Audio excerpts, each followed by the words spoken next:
What is up, everybody? Welcome to another episode of the Tom Bilyeu Show Live. I am joined by Drew. Yo. What's up, Drew? Today, everybody, we're going to be talking about a whole bunch of stuff, including the Trump tariffs. They got shot down by the Court of International Trade. Bessent says that China talks have stalled.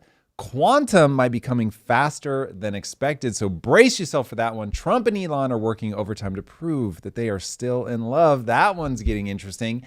San Francisco Eye's new equity grading program that has me spiraling. Sydney Sweeney selling bathwater soap bars. Boy, do I wish that was a joke. And are Palestinians really thanking Trump? We're going to find out. That was one where I was like, okay, is this real? I'm not entirely sure. So we're going to explore all of that together, boys and girls. But the tariff ruling, this is going to get interesting. So the battle continues. The U.S. Court of International Trade out of New York is saying that Trump using the IEEPA is not constitutional, and that ultimately the people that are responsible for putting trade policy together is Congress. That's probably true, Drew. That is probably true. Yeah, this is just another court that is getting in Trump's way. I feel like Trump has been dealing with a lot of judiciary pushback since he joined office, whether it's his immigration policies or whether it's now the tariffs. I didn't even know the tariffs were up for Supreme Court debate, but I see this case being sent up to the highest court as well, just like his. Yeah, I don't think it's definitely not there yet, but we'll see if they get involved. They probably will, unless the Trump team ends up pivoting quickly. Mm-hmm. It's my understanding that there are two other things that they could use as a path forward. We will see. In the middle of the negotiations, it's tough because I am a firm believer that one should follow the Constitution. The more I look at our economic policy, though, the more I am convinced that some of the ways that the Constitution is interpreted is nonsensical. But nonetheless, I do think it is absolutely incumbent upon whoever is the president to follow the lead of the Supreme Court. Mm-hmm. But having the court system getting in the middle of international trade negotiations, I don't love. So we'll see. It just makes it seem to me that Trump doesn't have the authority to do the things that he wants to do. And I think from an international perspective, that can hurt your case. It's hard to come to read it slightly differently. So I think that politics is a fight, that people are going to try to stop you in any way that they can. The president's going to try to cram through his agenda, whoever the president is. And then the people on the other side of the aisle are going to try to stop you with every means they have at their disposal. And so it just becomes this huge game of political theater, which comes up in my latest deep dive, everybody. Make sure you check that out. It's coming this Monday, and I spend so much time on these fucking things. Man, do I hope that they're adding value. So, but political theater and that idea is something that is becoming more and more self-evident to me in a way that I absolutely hate. It is like fingernails on the chalkboard of my soul, because everybody is fucking with things that actually matter. But Drew, they just do not seem to care. And I cannot, I was going to say, I can't tell how much of this is malevolence and how much of this is just stupidity. It is almost certainly both. And the idea of useful idiots. I don't want to get cynical though, but I can really feel my heart darkening and I have to consciously stop it. And this is directed at the government or just money policy, period? The government is merely a reflection of humans. Mm-hmm. Humans have really strange algorithms running in their brains, and those algorithms end up creating a lot of real world problems that have real world consequences. And it's like this layered thing of malevolence, confusion, a desire to actually help, tinged with, but I want power, tinged with I'm confused and I don't really know how things work, tinged with I have ego, and so when you challenge my interpretation of how things work, there's a sense that you're like attacking my full identity. And then when culture snaps, it's it has that same feeling to me of when you see like a really big explosion and you suddenly realize, oh shit, we're just all helpless. And all you can do is hope that the explosion is far enough away that you don't get decimated. Have you ever seen that Beirut explosion? Oh my God. There was one in China and one in Beirut, and the explosions are so big and they're caught on camera, and you just realize all you can do is hope that you're far enough away that it doesn't just absolutely vaporize you. There's no controlling it. There's no hiding. You don't get to hide behind your armoire and hope that it doesn't get you. It just fucking obliterates everything in front of it. And when culture snaps and people get weird, there's no anything but praying, man. It's nuts. And I can feel we're teetering on one of those moments now. Yeah. And Joe WFU in the chat pointed out where I was going next, that so it was blocked initially by the U.S. Court of International Trade. They already put an appeal in the U.S. Court of Appeals that was accepted, and they overturned. So I'm assuming the Court of International Trade is then going to file an appeal, and then it's going to get moved up to the higher court. So this is by no means over yet. In general, with Elon kind of, I'm going to say stepping away from Doge. I don't want to say he gave up on that fight. But he gave up on that fight. He had to. You're going somewhere else. But but with tariffs, do you think this is a fight worth fighting for with Trump? Is there other ways he can jumpstart our economy, jumpstart international I think he's trade? too far down the road. He has used this as the cudgel to get the other trading partners to come to the table to try to change the world order. He has not broadcast that he has any other playbook. Will he tell you that he has another playbook? Of course he will. Does he actually have another playbook? That I don't know. We'll see. But the reality is you've got to get into people's pocketbooks. Once you start impacting people's money, they pay attention. They also fight, and this is a big part of the reason that people are fighting back. But if you cannot get into the economics of it all, you will never get people to act. They just won't do it. The second you start playing with people's money, boom, now you've got people's attention. Yeah. But okay, I thought we were past this point of the conversation, but Esoteric Dichotomy just dropped in the chat. Tariffs are not good or legal. I feel like that's a misinformed take. Can you kind of level set us with tariffs? Well, so let's break it down. Tariffs are not good. So I'm going to guess Esoteric, which, by the way, thank you for always being here. Esoteric Dichotomy, even if you, like we, stand on opposite sides of an argument, your long-term engagement with this community is incredibly meaningful, and I'm so grateful to have you. Okay, so tariffs are not good. They're not going to generate enough revenue. This is me taking that side of the argument. They're not going to generate enough revenue. They are likely to create an isolationist vibe where global trade begins to break down and it ends up hurting the world economy. People will often look at the Smoot-Hawley tariff impact from the 1920s. I think things have changed a lot since then. So we'll see. But people on that side are not incorrect that tariffs can be a very dangerous game, and they have a very mixed history. And so the question becomes, if Trump is merely using them as a way to say, listen, motherfuckers, you are going to come to the table. We are going to renegotiate. We are not going to be, quote unquote, taken advantage of anymore. We're not going to let other people put all these trade barriers up against us, and we're not going to do the same. I mean, to be honest, that is completely reasonable from where I'm sitting.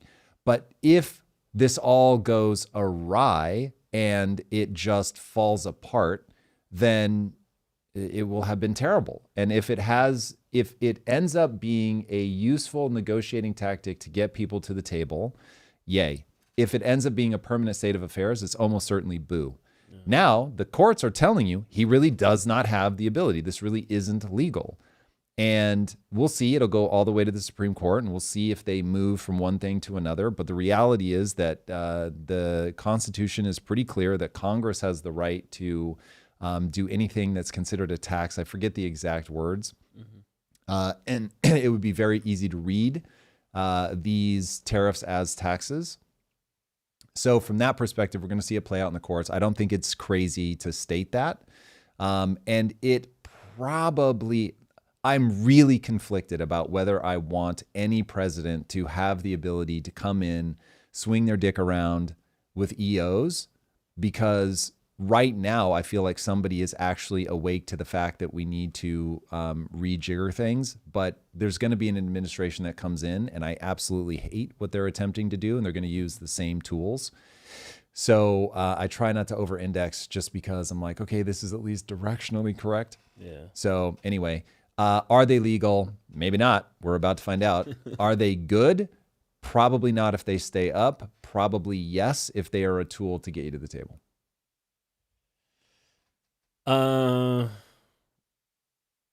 Sorry, there was an interesting comment that kind of threw me off. Let's go. And by the way, can I give Drew some flowers really fast?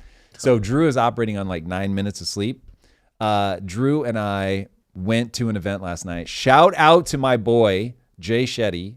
Did an incredible live event. He's amazing. If you've ever had any positive thoughts about him, I assure you they are all warranted.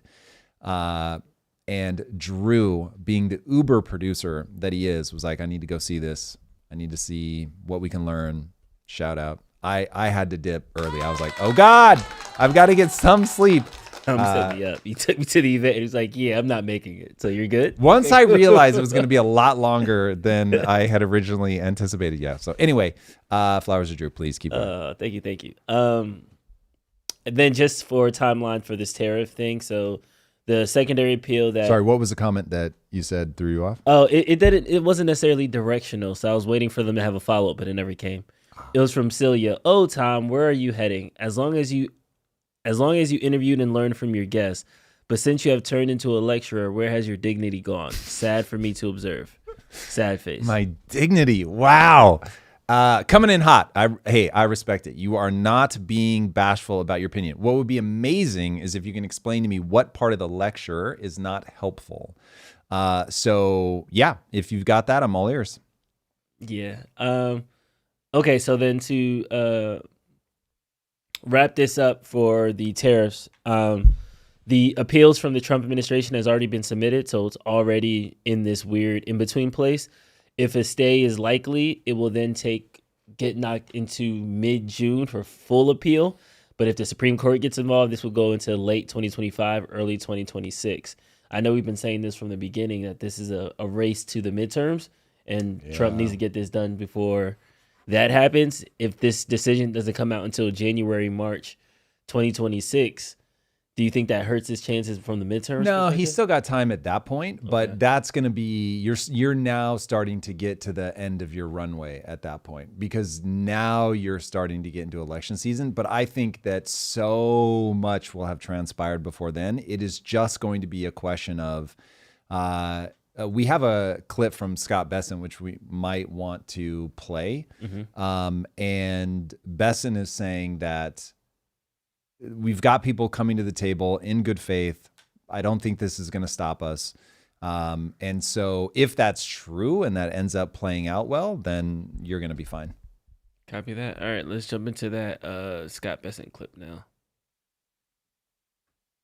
There's a separation of power. Judicial tug of war over tariffs. Well, Brett, it seems highly inappropriate for the judiciary to wade in here when the Senate had the opportunity to override the president and didn't. So, in terms of separation of powers, the Senate has chosen not to exercise their powers, and the president absolutely has the right to set the trade agenda for the U.S. This administration is committed to fair trade, and we are striking the best deals for the American people, and anything that the courts do to get in the way, both harms the American people in terms of trade and in terms of tariff revenue. You're in the middle of very complex negotiations. We've talked to a number of people about how complex. It's like three-dimensional chess in some of these trade deals with different countries. Do these court rulings affect that ongoing back and forth? Brett, we have not seen any of that in terms of our trading partners. They are coming to us in good faith and trying to complete the deals before the 90-day pause ends. So we've seen no change in their attitude in the past 48 hours. As a matter of fact, I have a very large Japanese delegation coming to my office first thing tomorrow morning. You know, Peter reported that he's hearing there are 3 deals kind of ready to pop, maybe even this week, next week. Can you confirm that? Is it close on a number of deals? There are a couple of very large deals that are close. A couple of them are more complicated. And as we saw with the president's threat of 50% tariffs last Friday, the EU came to the table very quickly over the weekend. So now we've got the EU in motion also. And what about China, specifically China? And that obviously started in a different place. How can you characterize those talks now? I would say that they are a bit stalled. I believe that we will be having more talks with them in the next few weeks. Any words I out of believe China we that may say a bit. at some point have a call between the president and party chair Xi. So stalled. There was a time when the president thought that. I think it will be interesting to see how many different aces they have up their sleeve, how many different avenues that they can go down. There's no way that they came into this thinking that they were just going to get all of this through and that there wasn't going to be pushback politically. So, I mean, we'll see. But there is good reason for friction in the system. There is good reason why you don't just have one president run wild and do whatever they want. We don't want to be in that position. So having the checks and balances for sure is a very good idea. You want to be able to stymie people so that you can't just have somebody take a hard left and drive us off yet another cliff. So it is a good thing that there is checks and balances for sure. Off of a different cliff that we're already driving off of. Yeah, I was going to say just off a cliff, and then I was like, oh my God. Yeah. The real cliff to worry about is there's 2 things that should really be on people's minds. We are deep in phase 5 of Ray Dalio's 6-phase cycle. And so economics and then China. Just taking our eyes off the ball of China would be a mistake for sure. Copy that. What metrics would you give for Trump to kind of gauge whether or not this whole tariff fiasco is going to end up being a success?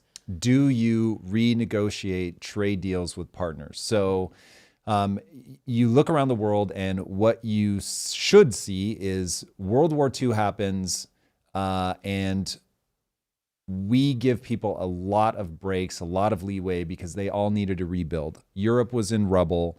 Japan was in rubble. And China had not become the China that we think of it today. Not long after World War II, China is quite literally starving to death. So it was just such a different world when so many of these policies were put in place. Then as things begin to ramp up, we kill off Japan and we say, nope. And if you watch movies from the 80s, there are so many references about we're all going to work for the Japanese one day and all this stuff. And it's just crazy. All over the place in the 80s, including in, Back to the Future 2? Anyway, one of them really goes into a deep dive on Japan. And so there was all this fear like Japan was really going to take over. But economically, we just, nope. And that stymied the Japanese. We let China into the WTO. Look, there's plenty of debate to be had about whether China was already on a path or if entrance into the WTO really accelerated things. But we continue, literally to this day, treat China as if they're a developing nation, which is crazy town. So from a World Bank standpoint, they're able to get loans that other countries would not be able to get, like the US. And so there's all kinds of things like that, including those countries trying to keep us out of their market. So they want to sell to us. Again, 71% of our economy is about buying things. So everybody wants to sell to us. We are, from a purchasing perspective, the strongest economy in the world by a country mile. And so everybody wants to get in here and sell. And we had made it easy for people to get access to us. It gave us a tremendous quality of life. So, hey, God bless it. But people didn't think about the fact that we would end up in a position where there is physics of the economy that end up taking over. And the physics of the economy are that people will specialize. If you have cheap labor, then you begin to do the manufacturing. Over time, that manufacturing becomes really smart manufacturing because you get companies like Apple that go over there and build these incredibly sophisticated things. And so now all of a sudden you have cheap labor at first, but then you just become the skilled laborers. And so now the world is coming to you, not necessarily because you're cheap anymore, but because you've been for decades building the infrastructure. And so then one day you pop your head up and go, whoa, we've got trade barriers against us. We can't sell into their countries. And they're getting really good at things that have made it impossible for us to compete. And so now all of our manufacturing is in other countries.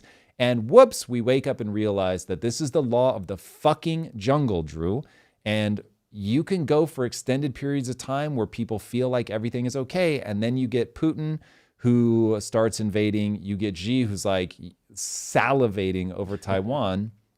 And all of a sudden it's like, uh-oh, everybody was biding their time. It wasn't that human nature had changed. Anyway, there's a whole nother fractal there about the way that the left deranges as well, but I'm still trying to ground you in the metric. What are the metric that we're looking for? Like if the KPI is just deal signed, new deals released.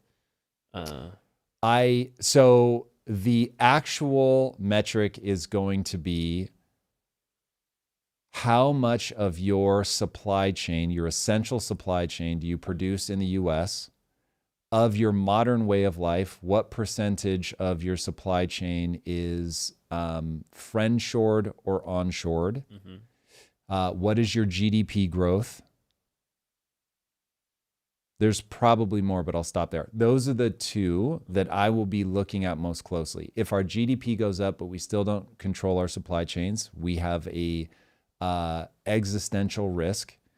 If we get control of our supply chain, but our GDP is dropping, then we are racing towards the debt cliff faster and faster. And so this brings you back to Elon's thing where he's like, okay, I tried to save us money.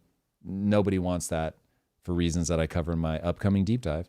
So the only way is to earn our way out of this problem. So those two things those are the existential ones that I'm paying attention to. Economists, which I am not, economists will give you, I'm sure, more things that they're looking at that they care about that get highly technical that I can't give you.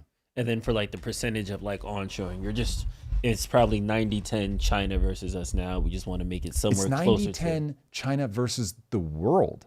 We'd be in a much better position, still terrible, if it were 90-10 China versus the US. It's not even that. It's and right now we're talking about the processing of rare earth minerals, but that is literally 90-10 v the world. That's crazy. Dude, it's far crazier than people think because just like America can essentially turn off a country economically, we can just turn them off. If we had gone like full bore with Russia, this is why you want to be a hegemon from a military perspective. You want to be a hegemon from a currency perspective. And we're not anymore. We've gone down from like, I don't remember the exact numbers, but 86% of all global economic activity was in dollars. It's now like 60%. But imagine if it's 86%.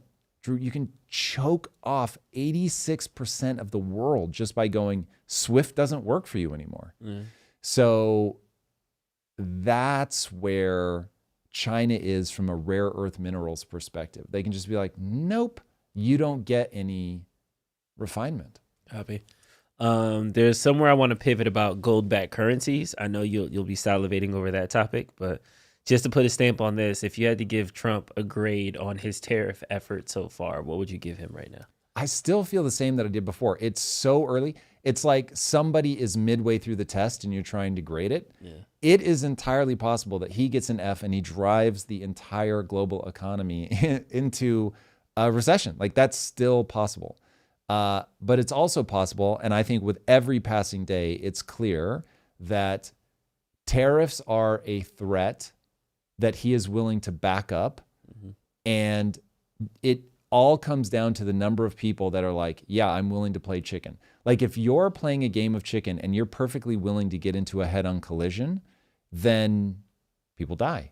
So if you have two sides that are like, yeah, I don't mind the head-on collision. And so Trump is saying, I don't mind the head-on collision. Now, I think he doesn't mind the head-on collision for extremely brief periods of time. So if the other side, China, is like, I don't mind a head-on collision forever, now you're in a weird position where either he has to back down, which then from a trade negotiation perspective, you're just done. Yeah. Like you lose. But Europe, I don't think has that appetite. So can you get things going in the right direction with Europe, Japan? Japan's in trouble. I don't know that it has anything to do with the tariffs. I haven't looked closely enough at it, but the Japanese yen carry trade, like that seems to be a real thing. Yeah. Japan is raising their interest rates for the first time in a long time, is a part of a cycle that started about 6 months ago. But anyway, you get the idea. So I think the global economy is in a rougher position than we think. I think Trump will be able to break the back of China by putting them into a place where there is enough unrest. I'm so aware I'm being spun, so I want to be a little bit hesitant. But from all the things that I can find that seem to be from, well, I call them reputable sources. Yes, sure. That I have not yet been able to disprove that these sources have a reason to lie about it, that China's economy is struggling more than people think, and that if the tariffs stay on them for an extended period of time, that it would hurt them far more than it would hurt us in terms of Xi being able to retain power. Again, some amount of that is like CIA spin, and so it is tough to figure out what's actually true. All right, cool. We're coming up with ceasefire talks with Gaza right after this. But if you haven't joined our live last week or earlier this week, Wednesday, you basically told us that the monetary system is fake. Every dollar is backed by debt, not by anything gold. And until we make money hard, backed by a certain currency again, we're going to have problems in our economic system. Kale McCullough in the chat came out with a couple counterpoints that I thought were very interesting. He said, Tom, politicians still print gold, still print money with a gold-backed currency, and they have worse hyperinflation. Wait, hold on. What? Politicians still print money with a gold-backed currency, and they have worse hyperinflation. Oh, who's gold standard means when small companies produce wealth, they must give gold countries cut. That literally not a single word of that sentence makes sense. Then you said y'all need to look up what happened when the U.S. switched to fiat. Gold-backed currencies could never work because you have to print money when wealth is created and destroy it when wealth is destroyed. So we can go through this point by point to try to make these things make sense, and it may just be unclear language. Yeah. Was there a comment before the first one? Like, who's he referencing? He's clearly not referencing the U.S. because the U.S. is a full fiat system with fractional reserve banking, and the legal requirement for the fraction that must be kept in reserves is zero. So I'm not sure what he is referencing. We don't have a gold-backed currency. So if he's referring to, I'm not sure what countries do. Maybe there are some that have a gold-backed currency. I just don't know about them. That's entirely possible. What he could be getting at with the wealth is destroyed part is that given that our system is entirely debt, all made of debt, up, down, all the way, that if you pay off the debt, then you're literally removing currency from circulation. That is true. Okay. But beyond that, I'm not sure what he's trying to convey. When small countries produce wealth, they have to buy gold from larger countries with gold to back it. So the large countries with the gold hold on. Just read the actual sentence. They have to buy gold from larger countries with gold. What? They have to buy gold from the larger countries that have the gold. Okay, if they're trying to harden their money? If they're trying to back it by, if they're trying to have it backed by gold. Do you know what his thesis is? Like, what's he trying to convey? There comes a point where we run out of gold and we can't back it anymore. Our economy is too big for the gold that we have. Okay, here we go.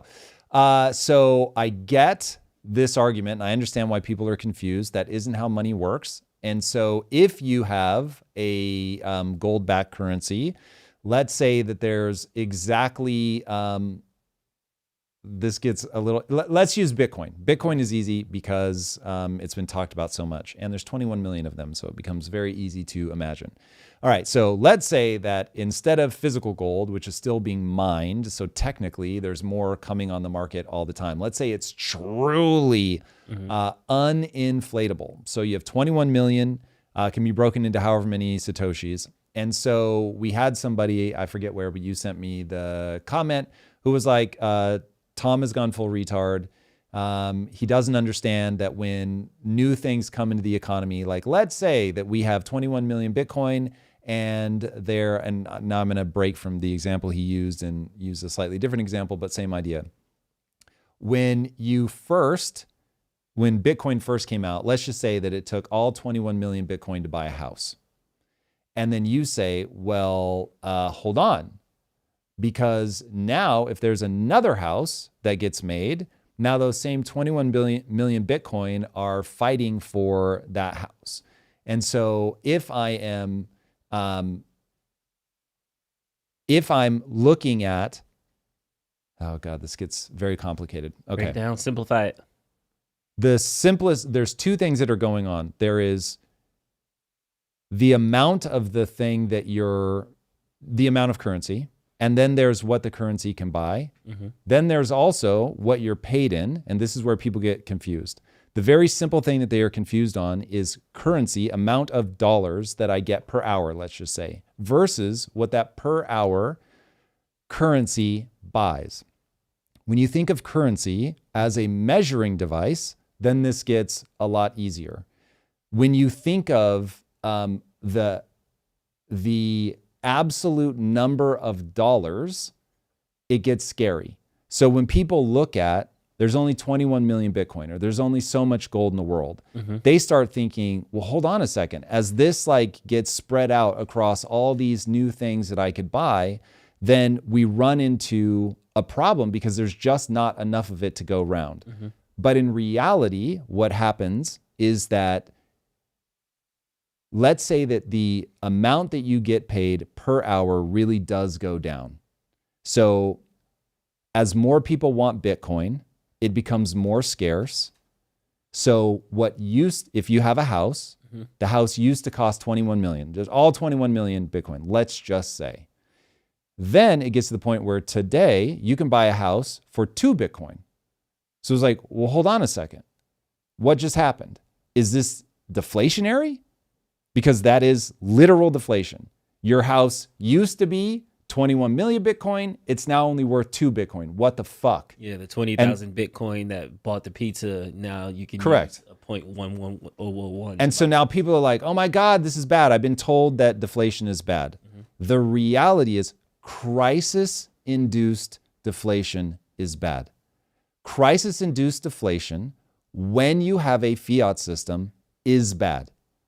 Innovation-led deflation is great, and deflation inside of a hard money system is great. It's to be expected. Mm-hmm.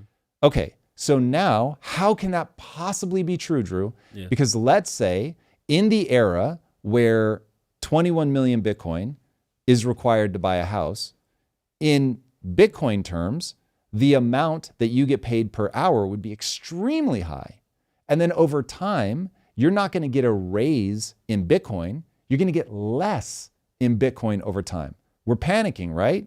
No, because the absolute dollars or the absolute amount of Bitcoin, it literally doesn't matter. The only thing that matters is how much does that buy you?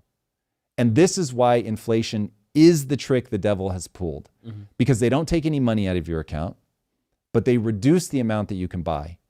So when you talk about a hard money system, the absolute amount of Bitcoin, gold, whatever, that goes into your account may go down over time if more demand is flooding into the system. So let's just work with that. Oh God, the amount that I'm getting paid is going down. But measure it against something else. So if an hour of your labor buys you a nice meal when it was 21 million Bitcoin to buy a house, as long as an hour of your labor gets enough Bitcoin when 2 Bitcoin will buy you a house, still gets you the same amount that buys that nice meal, nothing matters. It does not matter that the amount per hour has gone down. I get there's a psychological problem where people are like, but I see a smaller number. And this is exactly how central banks fuck you, because they understand most people don't get it. They understand that most people cannot wrap their heads around that. All they know is, I'm getting paid less. I'm getting less ounces of gold, or I'm getting less Bitcoin, or whatever. But the reality is, if you look at purchasing power, that's what matters. And that's another reason why when the government changes the basket of goods that they look at for inflation, that is sinister, because what they're trying to do is make it seem like that it hasn't actually gone up. Because, oh, hey, these things over here, they haven't gone up. So the gold standard failed in all these countries because... Why do you say it failed? It was abandoned. Oh, I thought it was abandoned because they got to a point where the it was economy abandoned, got literally. bigger than the gold reserves, and then it became, okay, sneaky federal central banker comes in, whispers in my ear, and then takes me to the moon. That's what You've got some pieces of the puzzle, right? Yeah. But not all of them. And please collect that's where where I went. Where I'm that's headed. why I went that. Yeah. Okay, so here is how central banking came to be. Some of what I'm going to say is just verifiable fact. Some of it is conspiracy as you put all the pieces together. So just to be abundantly clear. Battle of Waterloo. The Rothschild banking family, we covered this, so I'll try to speed run this. They have a faster courier system than the official courier system of in France, and so they are the bond price is tied to whether Napoleon wins or loses. Rothschild has a faster courier system, and he realizes that he's lost, but he starts. I think he does a big sell-off, and he starts selling his bonds, and so everybody is like, "Oh shit, Napoleon is won. Fuck." And so they all start selling like crazy. Sell. But what Rothschild knows is he actually lost.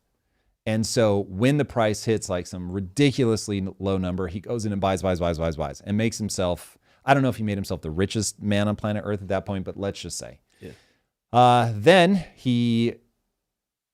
most people lose their wealth because their kids are dumb. And their kids don't have that same intelligence or cutthroatness or whatever. He did not have that problem. And so he sends his 5 sons, if I remember correctly, around the world to start central banks. Now, how do you start a central bank? You tell people, hey, in a time of crisis, I'm going to be able to give you what you need to get out of this crisis. So he sold countries credit cards.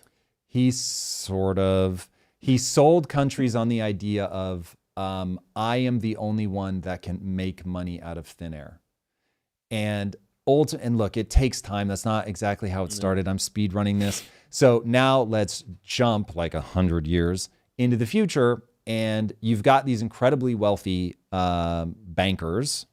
Don't over freak out about Rothschild. People get so fucking weird about this. All that matters is people that have a lot of money, they're in control. I'm not going to fractal.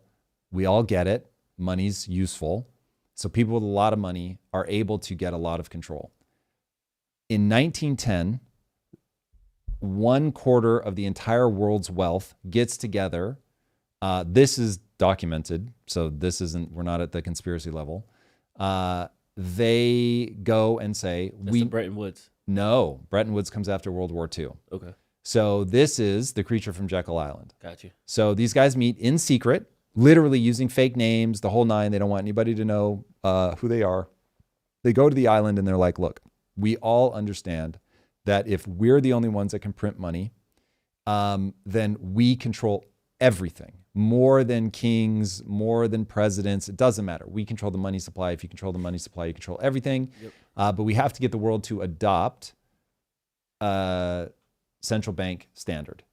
And so they come up with the Federal Reserve policy. I forget the third word. Federal Reserve Act, probably. And there's a whole thing. It's actually really fascinating how they end up choosing the name. But they choose the name because people will be confused and think that it's a government program. It wasn't. Mm-hmm. They will think that there's money in reserves. There's not. But those words sound so lovely.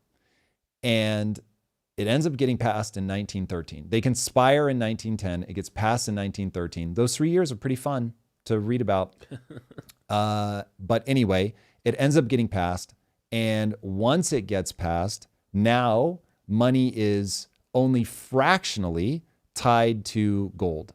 And it remains fractionally tied to gold until 1971. And in 1971, they just completely abandoned the gold standard. Now, the reason they completely abandoned the gold standard was money printing ran up against the wall of, well, we no longer will be able to let people redeem their money for gold, which means they had been overprinting for God knows how long. And once we abandoned that standard, rich people celebrated because it was going to make them even richer. And this is one of Ray Dalio's moments where he was so fucking confused because he was like, oh, the Nixon shock, he took us off gold. Yeah. I thought the market was going to crash because it's fiscally irresponsible. This is bad for us. And the market did the opposite. And the market skyrocketed. And he was like, uh-oh, there is something about the world that I don't understand. And that something is, in a time of inflation, the only place to hide is something that will keep pace with that inflation. People confuse that. This goes back to it's the inverse of what we were just talking about, where people think, wait, I'm getting paid fewer Bitcoin per hour. This is bad. No, it's not. Purchasing power is all that matters. And so people that understand the economic system realize, oh shit, if they're going to print money, the money's not sound anymore. And it wasn't for a long time, to be honest. But this was like a break that was too obvious to ignore. We've got to pour into assets. And so they poured into the stock market and it just went gangbusters. And we have been in that system since 1970. We've been in the fully broken fiat system since 1971. But let's be very clear, the problem started in 1913. Copy. All right, we got a super chat from David Alexander. Thank you, David, for the $20 super chat. chat. As our dollar system collapses, what do you predict will happen to our assets in real estate? They'll go up. And what happens to rental income? How do we save our real estate assets? Well, so as the dollar system collapses, the honest thing you have to worry about is being killed, because this is when people freak the fuck out. Because as you can imagine, this is why it winds me the fuck up when people call Bitcoin a life raft. Because I'm like, listen, as you look around, you're on the Titanic. First of all, are you cool shoving that little kid aside and being like, I'm taking the life raft? Fuck that little kid. We got to get Fuck that little kid. He didn't buy any Bitcoin. Where were his parents at, Drew? So much tough luck, baby. He should have bought the dip. Water's cold, ain't it? So it just, people feel some kind of way. Yeah. And so when they're hungry, and we should probably, after this rant, we should play the clip of the people, if we can be believed, that Palestinians are cheering for Trump because Trump fed them and fuck Hamas. When people are hungry, all the pretenses of civilization fade away. Mm-hmm. And if they see you with a full belly, they're coming for you. Yeah. So you really do have to worry. It won't be that simple. If it truly collapses, it will be bloody. So we have to find a way to do what Ray Dalio calls the beautiful deleveraging, where basically you don't kill people as we reset the table. Okay, I'm gonna give you a couple. Let's give me the most violent. No, let's go lightning round for a second because Okay. I want kind of. There's some things that we have to tease out and define that I think are just confusing people. Yep. Just so I understand this right, I bought a house in 2020. It was worth $200,000. Yep. That same house now is worth $400,000. Yep. It's taking more dollars to buy a house. Yes. That's bad. Yes. The house in 2020 was worth 4 Bitcoin. Now in 2025, it's worth 2 Bitcoin. It did the opposite of what the dollar did. The dollar, it took 200,000 initially. Now it's taking 400,000. Okay, Bitcoin, it took I've got 4, the perfect analogy for you. You ready? I have a cup of coffee. Mm-hmm. If every time I take a sip, I fill the void with water, this will stay full every time. But with every drink, am I getting more or less caffeine? You're getting less caffeine technically. Correct. Yeah. Not technically, literally. Less caffeine. In the beginning, you'll still be having more caffeine than you would a year from now because it'll be more water. But just think per drink. Per sip, yes, less caffeine. Per sip, I am getting less caffeine. Mm-hmm. And if you then understand that as I reduce the volume and keep adding water, every drink I'm getting less and less caffeine. If you think of caffeine as it's the thing I want. Yes. The reason I'm drinking coffee, presumably, maybe some people like the taste, but presumably, even the taste is changing. So the taste goes away, the caffeine goes away. So every bit of water that I put into it, that's printing more money. Unfortunately, you can't print coffee. You can't print the taste. You can't print the caffeine. You can print the volume.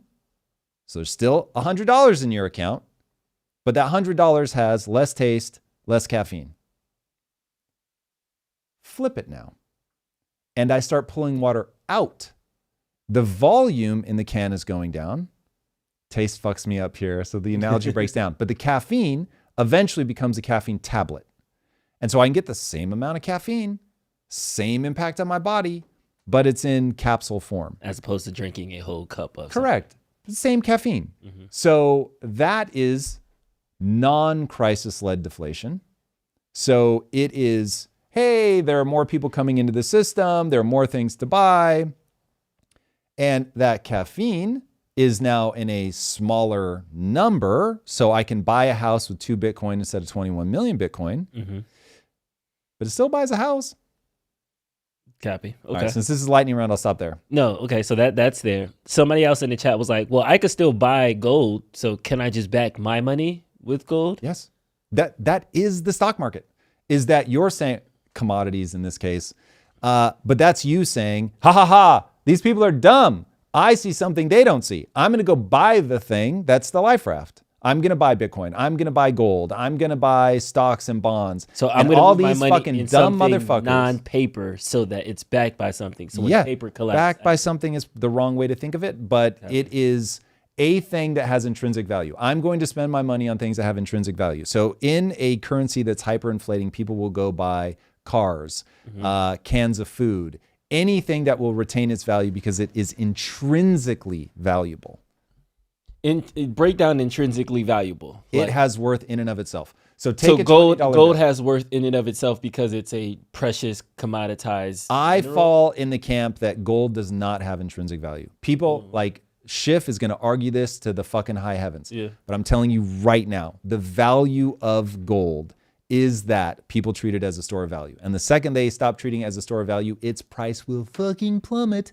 So that one is deranging to me. I think people are fucking out of their minds to clock gold based on its utility. But take a $20 bill. What is its intrinsic value? Intrinsic. There isn't any. It's just There is. You can light it on fire and it will release heat energy. So it has that value. If it's really cold, you could wrap yourself in money and it will insulate you a little bit. You can't really eat it. You could probably turn it into some clothes, like maybe if you crumple it, uncrumple it long enough. So, I mean, it does have intrinsic value, but none of us are like, that's awesome. Yeah. Those are really good uses of money. But that's the intrinsic value of a $20 bill is you can release heat energy to round it to something simple. And then what's the intrinsic value of gold or like Bitcoin then? Well, so what people will tell you is that the intrinsic value of gold is it's used in electronics and it's used in jewelry. And so, hey. People will want the actual thing. Yeah, and I'm saying something like 80 or 90% of the value of gold is that people use it as a store of value, period, end of story. And so if you want gold to drop by 80 or 90%, sure, it has intrinsic value. Mm-hmm. It's better than fiat. But the reason that I like gold, and I do like gold, is that people believe in it as a store of value. It is scarce. The reason that Bitcoin is valuable is it is scarce. What makes those two things work is they're agreed upon as a store of value, so people want them, and they're provably scarce. Okay. If my Bitcoin, if I put money in gold today, and I know that it's going to be worth $200, I put $100 in gold today. I know tomorrow it's going to be worth $200. I'm better off putting my assets, my paper money, in these intrinsic value assets, Bitcoin, gold, commodities. Well, let's remember that I'm not saying Bitcoin is intrinsically valuable. Okay, let me replace that. So when I was talking about hyperinflation, I said cars, cans of food. I did not say gold, though they do gold as well. Yeah. But when something is intrinsically valuable, calories are intrinsically valuable. They will keep you alive. Water is intrinsically valuable. It will keep you alive. Yeah. Shelter, intrinsically valuable, right? So there are things where it's like, yeah, we use these every day and we're never going to stop as long as we want to live. So it's like, yeah, those things matter. This is why if you can corner the market on energy, you can corner the market on essentials like food and water, oh my God, you'd be ridiculously wealthy. Okay. Because people need them. Okay, I think this is an interesting conversation. I think I got all the takes. We do have a super chat I want to get to. Let's go. Thank you, D. Maloney, for the 20 euro super chat. Are we heading towards UBI? How will we provide jobs for everyone with AI-related automation of many sectors rapidly approaching? This time is not similar to the Industrial Revolution.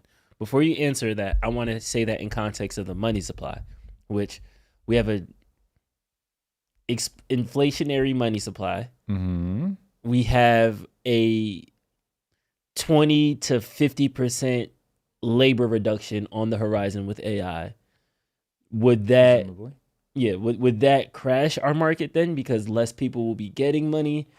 Like how does that impact the money supply? And then we can have the UBI, UBS conversation. Okay, so let me be very clear. This is beyond the event horizon to which I feel like I can see clearly. So now I'm just going to conjecture.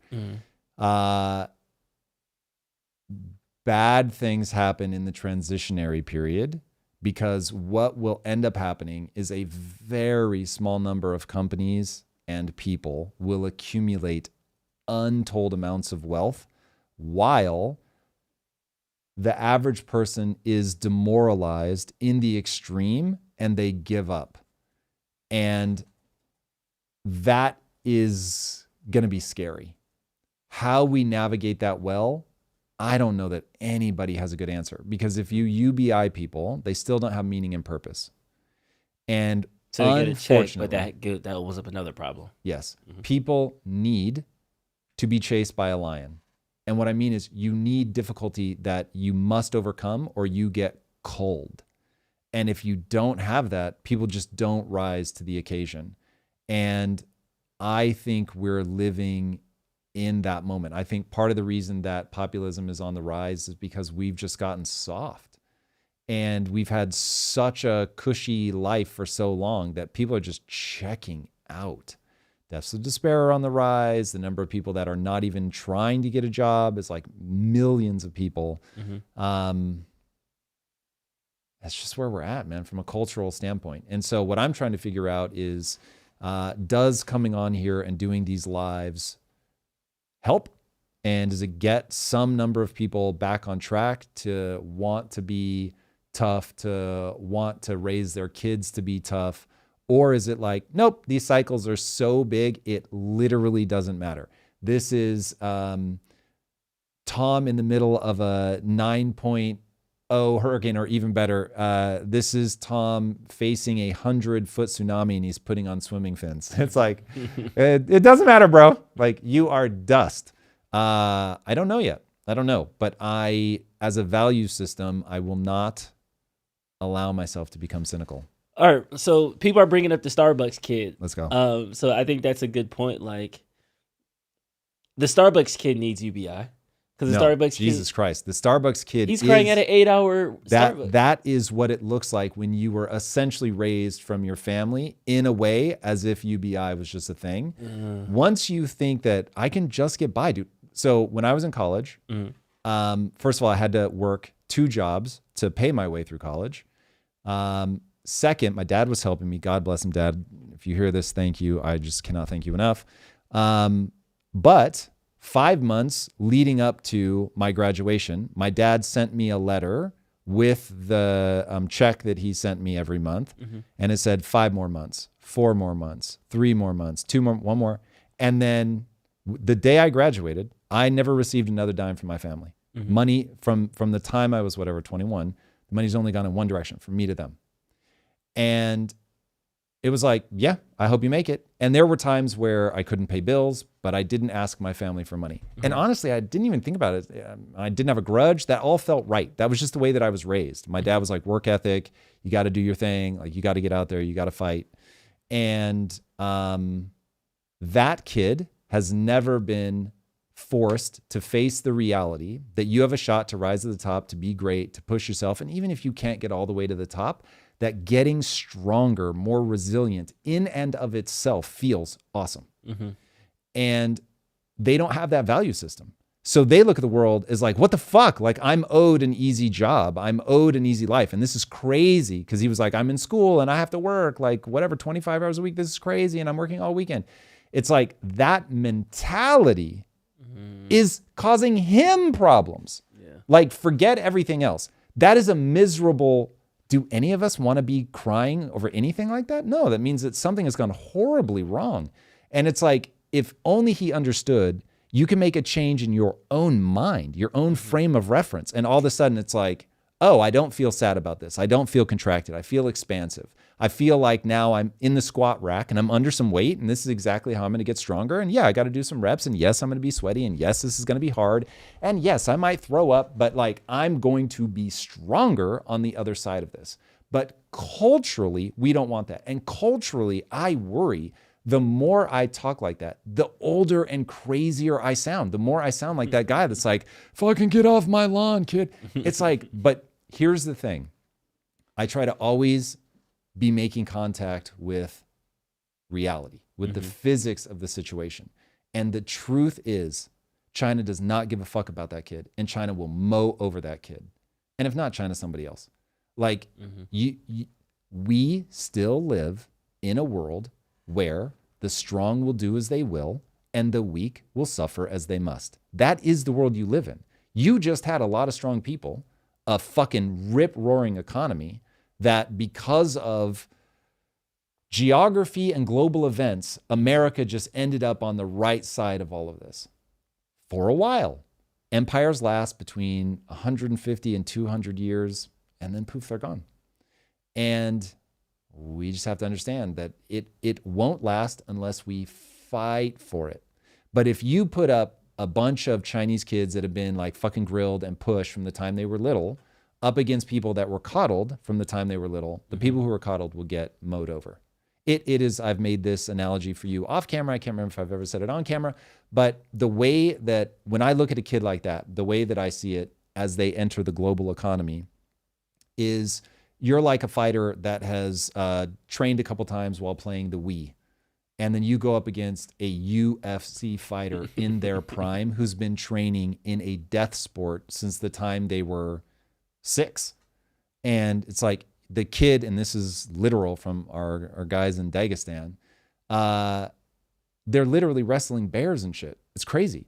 What that does to your tendons and your connective tissue and to your ability to read, it's called proprioception, your ability to know where your own body is in space. It's like, it is a level of intellectual and physical combat that kid just isn't ready for. And that's scary. That's scary. And what I want for him and everybody else is to feel ready. It feels good. It feels good. All right. Ipso facto. I'm curious to see where the economy goes, because honestly, I think we're in a very pivotal moment now. Here's the thing. Yeah. The only thing that can happen is somebody can slow down our race towards the cliff. Ray Dalio would have me believe that there is a way to create a ramp so that as we go down the cliff, we don't all die at the bottom. But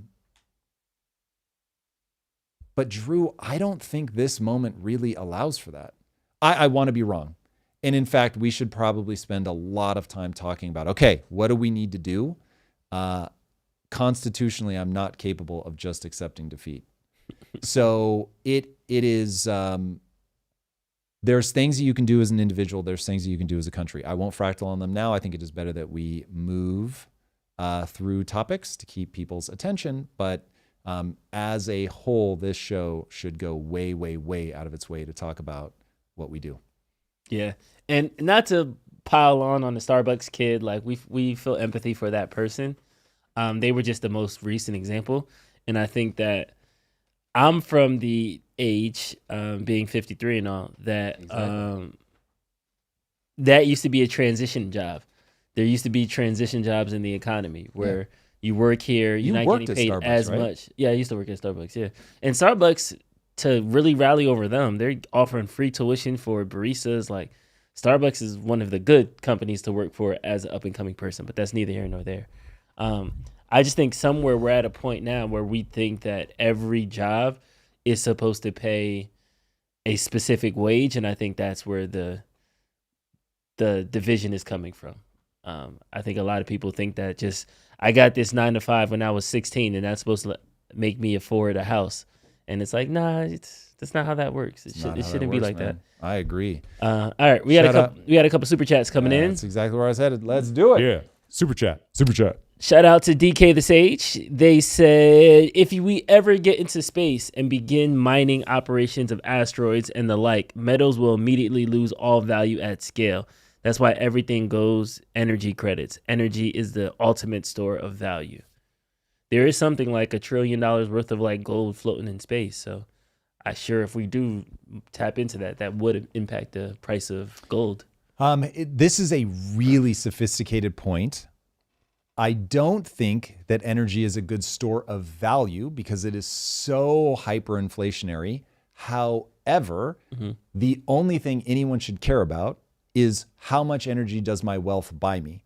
So as you deflate the currency essentially through the just, let's say, massive absorption of solar arrays, that's a good thing. That's innovation-led deflation. Everybody should cheer and be absolutely thrilled. And I don't care if you pay me 3 cents if building a house costs a penny.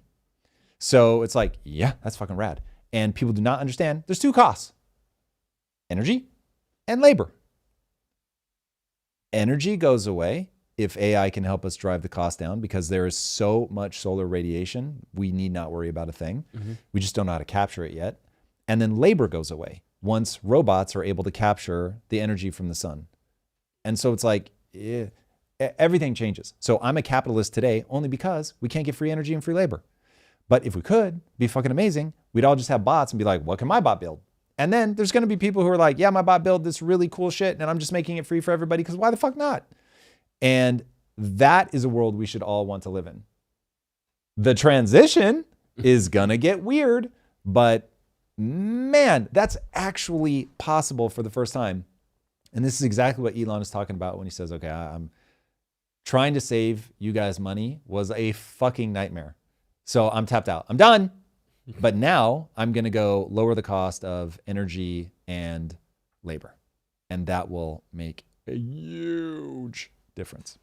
We'll be watching the GDP numbers to verify that. Techno Shaman, thank you for the $20 super chat. And what a username. The only cure is an ontological one, and it's an ontological one that relies on transcendent source of everything we know. I believe it to be Jesus of the Bible. What are the 2 greatest commandments? Bro, we are going to get such a religious resurgence. You and I were talking about this last night. This is going to be a thing. So, yeah, I mean, shout out to all the believers out there. It will help people with meaning and purpose. It will help them with values. It will help them with directionality. What's going to be interesting is the West is going to have to decide how hard are you willing to fight for your Judeo-Christian values, because they going to be under assault. And assault. Are we taking this from the Muslims are coming? Oh, yes. Okay. Yeah. I didn't know which direction you were saying that in. But they're like, listen, just like Christians tried to do their thing and convert everybody on fucking planet Earth, when you believe that you have the final word, you want to help people. But when you're one of the people that doesn't want to be helped, it gets Or you're one of the people that real think you have a different final word, and then that's what I mean. Like, you don't want to be helped because you think you've already got the final word. And so now we got a clash of final words. Ooh, buddy. So far, the West is losing because we are in a weird, soft-ass place. And there's just something so weird to me about that 4-phase cycle, that prosperity itself tears down prosperity. What? Like we had, oh God, I can't believe I'm blanking on his name. He talked about Mouse Utopia. He introduced me to Mouse Utopia. What if all his? Yeah. Thank you. Shout out to him. Fascinating guy. I like him a lot. And Mouse Utopia is terrifying. And the punchline of Mouse Utopia is if you make life perfect, you don't have to worry about food. You can just play. You've got a great place to live and all that. And it's wonderful, wonderful. Eventually, people just kill each other until you go to 0 people left. How insane is that? I'm telling you, Drew. You need to get chased by a lion. Yes. One of my earliest insights. I was in my 20s and I don't remember what was going on. I was in a meeting or something and I was just getting pissed at someone, like the dumbest fucking ideas, and they weren't getting checked. And I'm like, dude, some people need to be chased by a lion to like actually have to harden their ideas against the real world.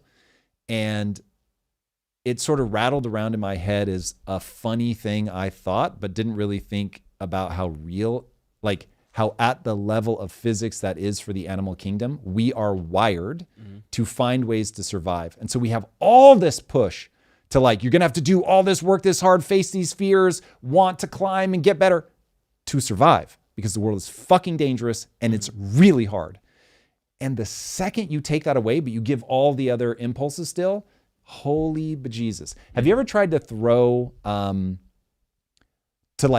ball, but you don't have the ball in your hand, but you throw as hard as you can? Have you ever done that?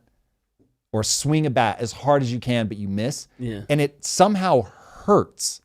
It's like, wait, why does this hurt? That without the resistance, using the level of force that you would use if you had the resistance, somehow does damage to the human body. Same thing that happens to the mind. When you have all of these evolutionary pressures pushing you to go so fucking hard in the paint, and there's nothing coming after you, it creates problems. It's good point. Weird. Good point. Very weird. And our last one, shout out to Esoteric Dichotomy. Thank you for the 1999 Super Chat. People need goals and dreams. They need motivation to grow and provide value to themselves, to their family, to their friends, and community. Once you have goals, you start finding ways to accomplish them. Build, create, make stuff. Yep. Very well said. Very well said. Goals are so important. When I'm teaching business, the number of times that I'll spend like 20 minutes just trying to get somebody to clearly define their goals. I had a meeting with somebody yesterday. I won't rat them out, but literally like 7 times in the meeting, I was like, what is the goal of this meeting? What are you trying to get? And it was like the question itself didn't even make sense.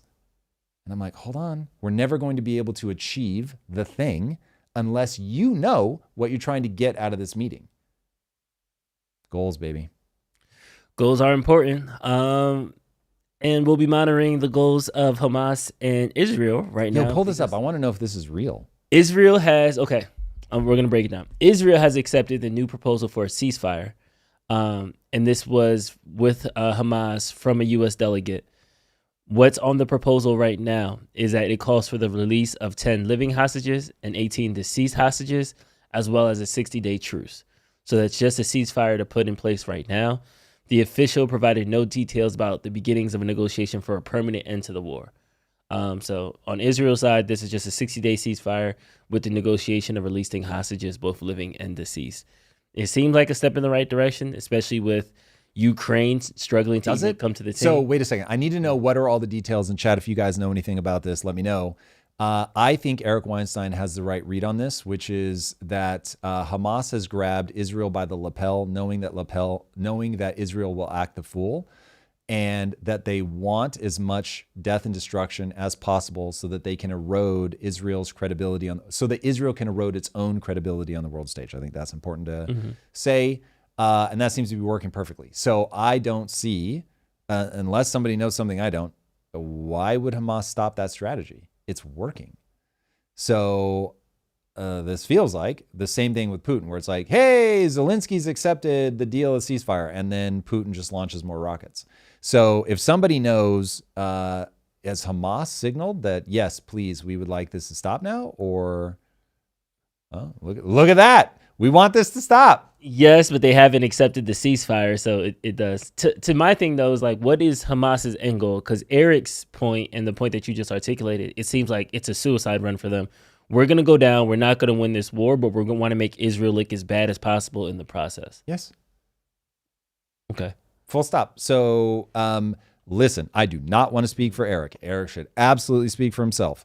But queuing off of Eric's public statements, I'm like, ooh, that makes sense to me. That you've got Sinwar is a brilliant tactician who is winning the war of saying, okay, my stated aim is basically to get that land back. To get that land back, we've got to get Israel the fuck out of there. How do we get Israel out of there? We have to weaken them as a state. How do we do that? Well, Israel has the support, certainly, of America and a lot of the Western world. So we're going to have to erode that. How do we do that? Because they believe in martyrdom, it's like, well, if we die, that's okay because we're going to go to heaven. So that's not a problem for us. And so let's build our tunnel system. Let's put things under hospitals, schools, et cetera, et cetera. So to achieve your stated aim to completely demolish Hamas, you would also have to completely demolish Gaza, which makes you into a monster. And you have to kill people in like really innocent scenarios because we're going to pressure them to stay where they are. And so now you're blowing up hospitals and shit like that. And you have become the monster that you're trying to destroy. And so on the international stage, everybody is like, I no longer care that this is the perfect setup on Sinwar's behalf. You can't kill this many people. So there's no end where people will accept that. So we're here for the next October 7th. Fine. You just can't keep fucking doing this. And Israel's like, wait, hold on. We're not here for the next October 7th, and we will do whatever it takes to make sure that that doesn't happen. And that's the game. Make sure that they do whatever. Make sure that there is endless footage of them being monstrous. And blowing up that much shit is monstrous. Even if it's perfectly understandable from, I don't want people to keep attacking and killing my people. Got it. But that's just, you just can't kill that many people. For the human psyche. If you go back in time, this is exactly what you would do. Genghis Khan, like, bro, he would just be like, hey, everybody, you have 9 minutes to come the fuck out. And if you don't come out, we kill everyone. And then he would literally kill everyone. Drew, everyone. What do you mean, everyone? Everyone. So history is the tale of people literally doing total warfare, not giving a single fuck about what anybody thinks, because the powerful will do as they will and the weak will suffer as they must. But we don't live in that era. We live in the era of cell phones. And all of this stuff is being captured and people just aren't here for it. So you are going to lose whatever goodwill that you had post-World War II. Poof, gone. So they can keep arguing about being right. It's just you have to have your feet on the ground of reality. And if you want to completely isolate yourself, keep doing what you're doing. If you don't want to completely isolate yourself, you're going to need to stop. Yeah, I don't see the end game here. Because if Hamas ends the war right now, you don't see the end game for who? For Palestinians, Hamas. I don't. Well, wait, we're putting a lot of groups on. Palestinians are, as far as I can tell, essentially helpless at this point. Hamas is running the playbook I just laid out. And is controlling the group of Palestinians, presumably. They're the acting government of that side. They're also terrorists. So if you speak against them, they fucking torture you and leave your body, your dead body, on the doorstep of your parents' house. So it's like, that's pretty chilling. So if that's the case, how do you go to war with a terrorist organization then at that point? Like you have to finish that sentence. Yeah. You have to go full ruthlessness to accomplish the goal. However, there is a level of empathy that the world stage is now asking them to display. So Israel is kind of damned if they do, damned if they don't.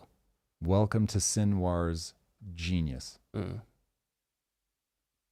It's genius. It might be evil genius, but it's still genius. This whole thing, man, is crazy. Yeah. I don't see this ending. Like, we've been doing this since the 40s. I don't think. I will be very curious, man.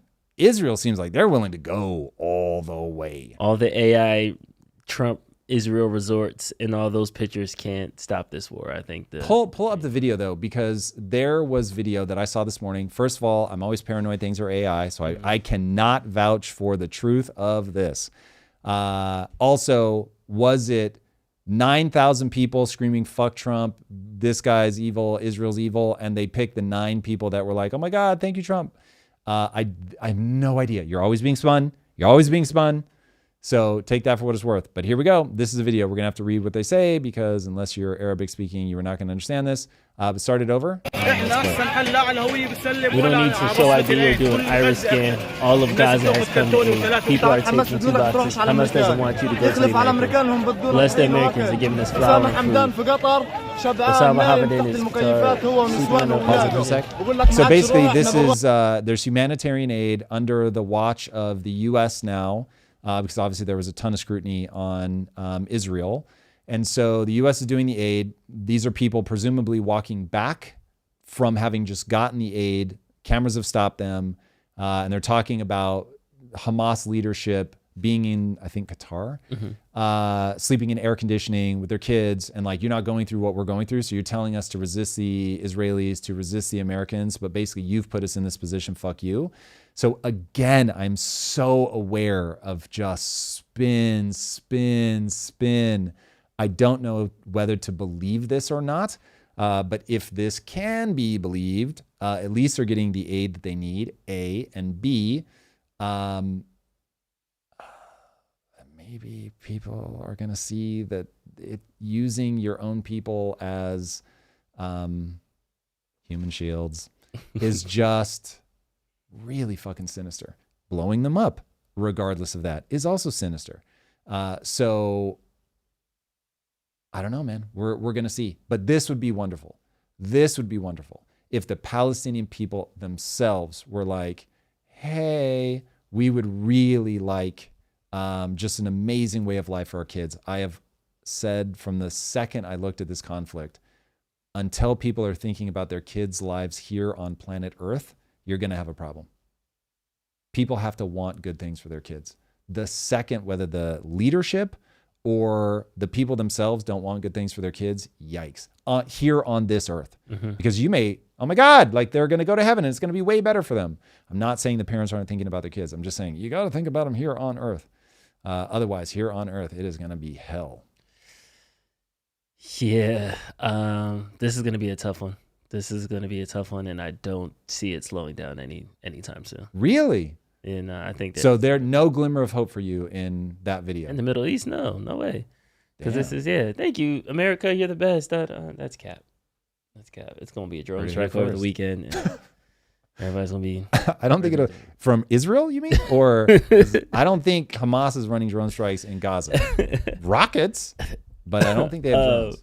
Speaking of international war, though, I Drew's off that. Like, we're not talking about Israel anymore. Yeah, I'm off it. All right, fair enough.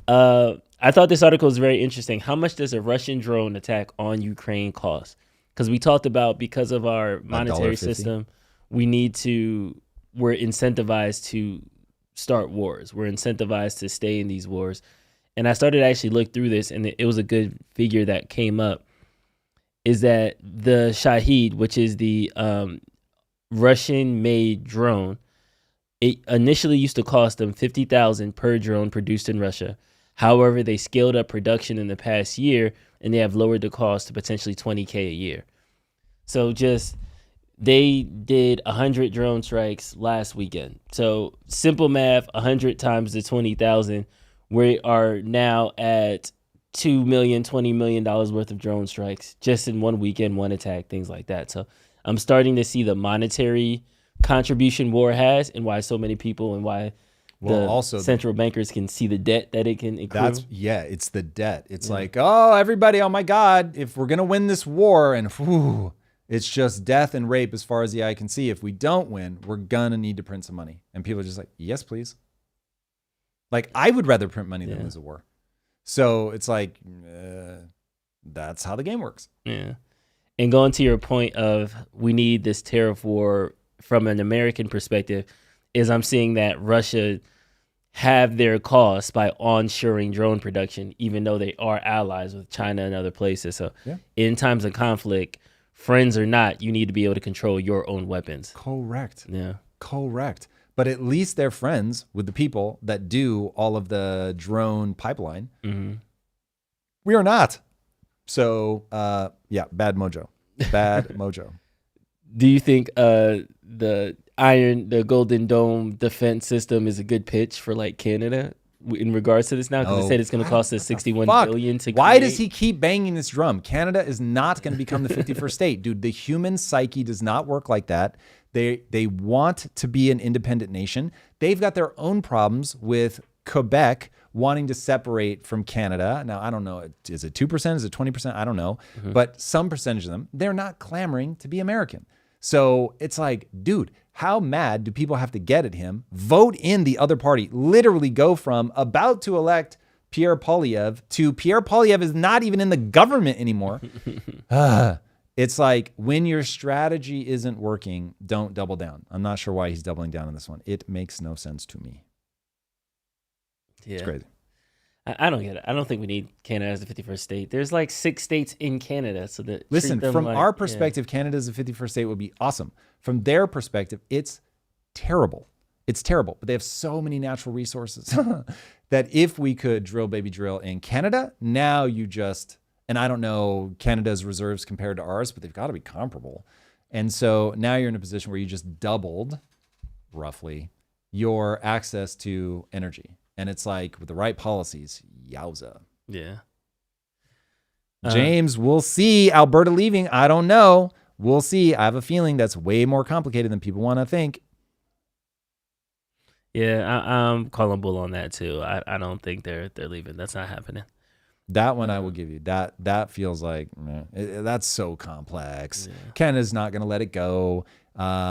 If you guys remember, half of our states tried to peace out, and we shot and killed a whole lot of them, Drew. We shot the freedom right back into them. Right back into them.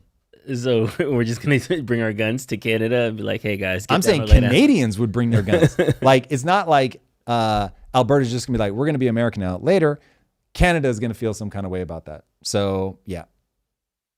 Somebody said I meant provinces. Yes, I know y'all call your states provinces.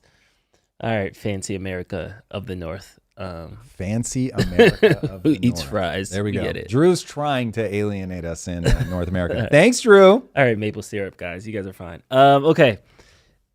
So I thought it was hilarious that the Babylon Bee said that Elon leaves job of making government more efficient for much easier job of sending humans to Mars. Okay. Just taking this in context and then laughing at this. And then seeing that China just landed like a booster rocket. So that's their rebuttal to SpaceX. It kind of is now me laughing like, here we thought China was going to take over our monetary policy or start a trade war with us, but they're over here doing boosters and start SpaceX type things as well. And I just thought we had to worry about AI and chips, but they're coming for the space sector as well. So it's for everything. It's crazy. Drew. They're coming for everything. When you have whatever 1 point, however many billion is actually true, because people are saying they're lying about their numbers, but whatever number of people they have, and you're hungry and you want to win and you're on the come up, you've got very smart, very motivated engineers who can solve any problem that we have solved here, and they're going to do their thing. So this is not a time to be asleep at the wheel. And it's going to be across every sector. It's going to be AI. They're kicking our ass in energy, but it's going to be AI. It's going to be energy. It's going to be space. To the person who was saying that the whole dynamic changes if we start mining what are rare minerals on Earth, but just freakishly abundant on asteroids, the whole dynamic of the game changes. So yeah, play to win, man. Play to win. Okay, conspiracy theory. Tinfoil hat. Tinfoil hat. Let's go. That China is mining helium-3 on the dark side of the moon. I love everything about that sentence. Yeah. Except for the fact if they're actually doing it, then we're way behind. But quantum may be coming faster than we think. which would be very scary. If quantum surprises us, that's bad. Your banking is gone. Crypto's gone.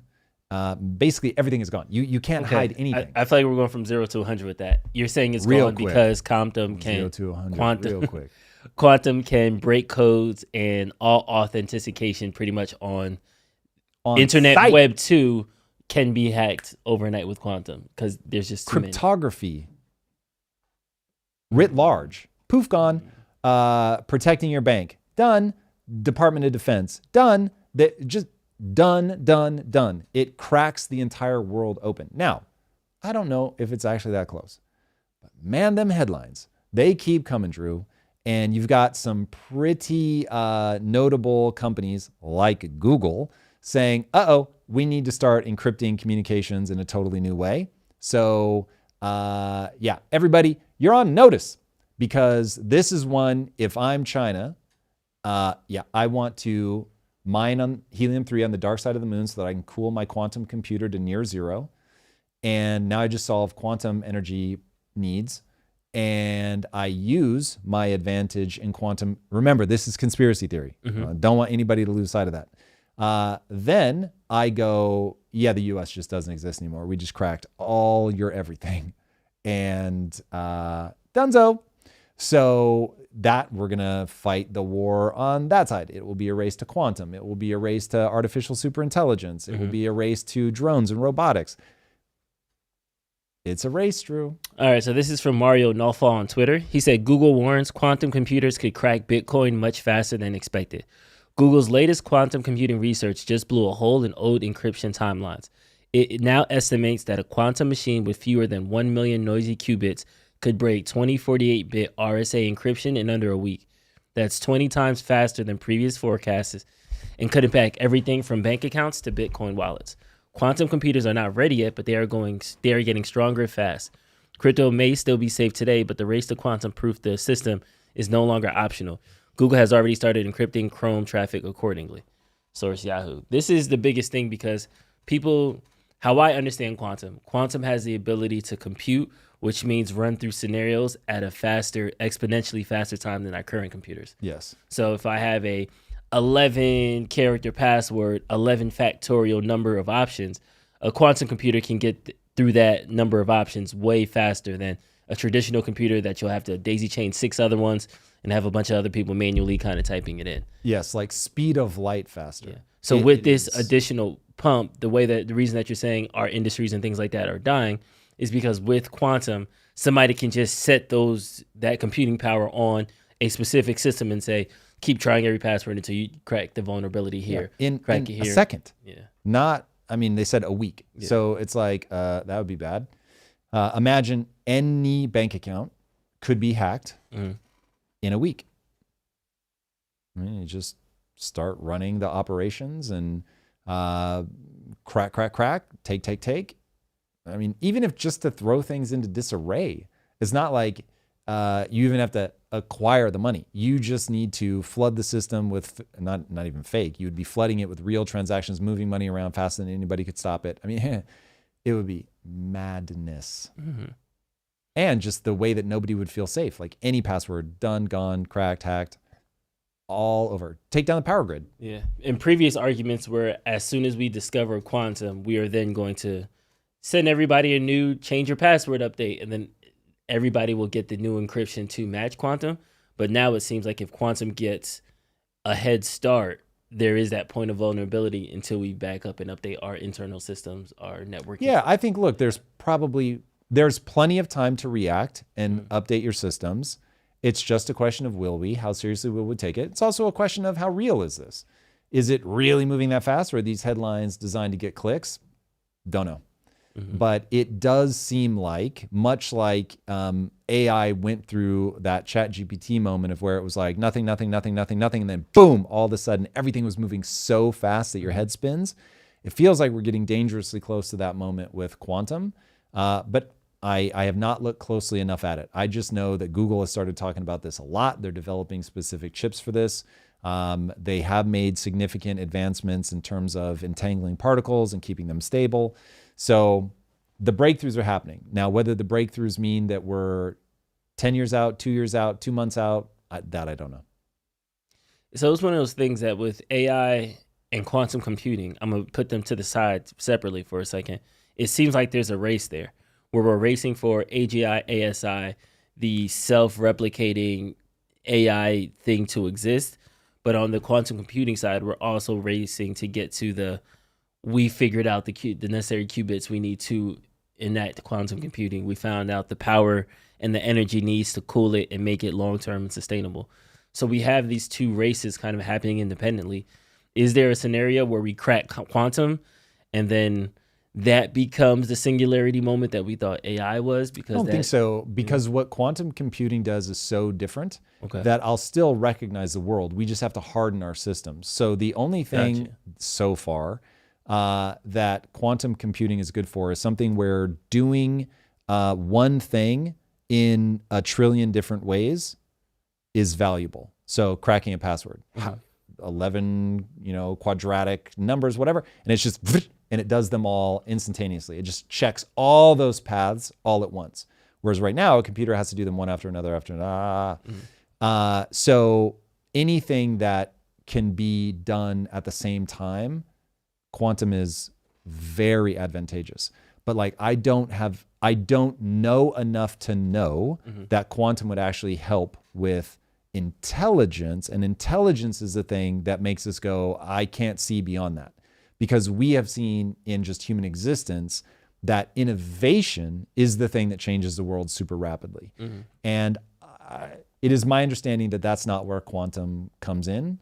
Again, could just, maybe I don't understand, and maybe that is exactly how this is going to play out. I haven't seen anybody saying that though. So artificial super intelligence remains the thing that's a way bigger paradigm shift than quantum from where I'm sitting. Copy that. I hope we're smart enough. I watched the Mission Impossible movie last weekend, and the way that they Final Reckoning? Yeah, it was good. It was like the big bad was like a AI sentient kind of Obviously. thing. And what they talked about was that the U.S. government to fight back offlined all their processes. So the nuclear bomb was in an analog case that needed like a green and white terminal screen to boot it. Like they took it offline, quote unquote.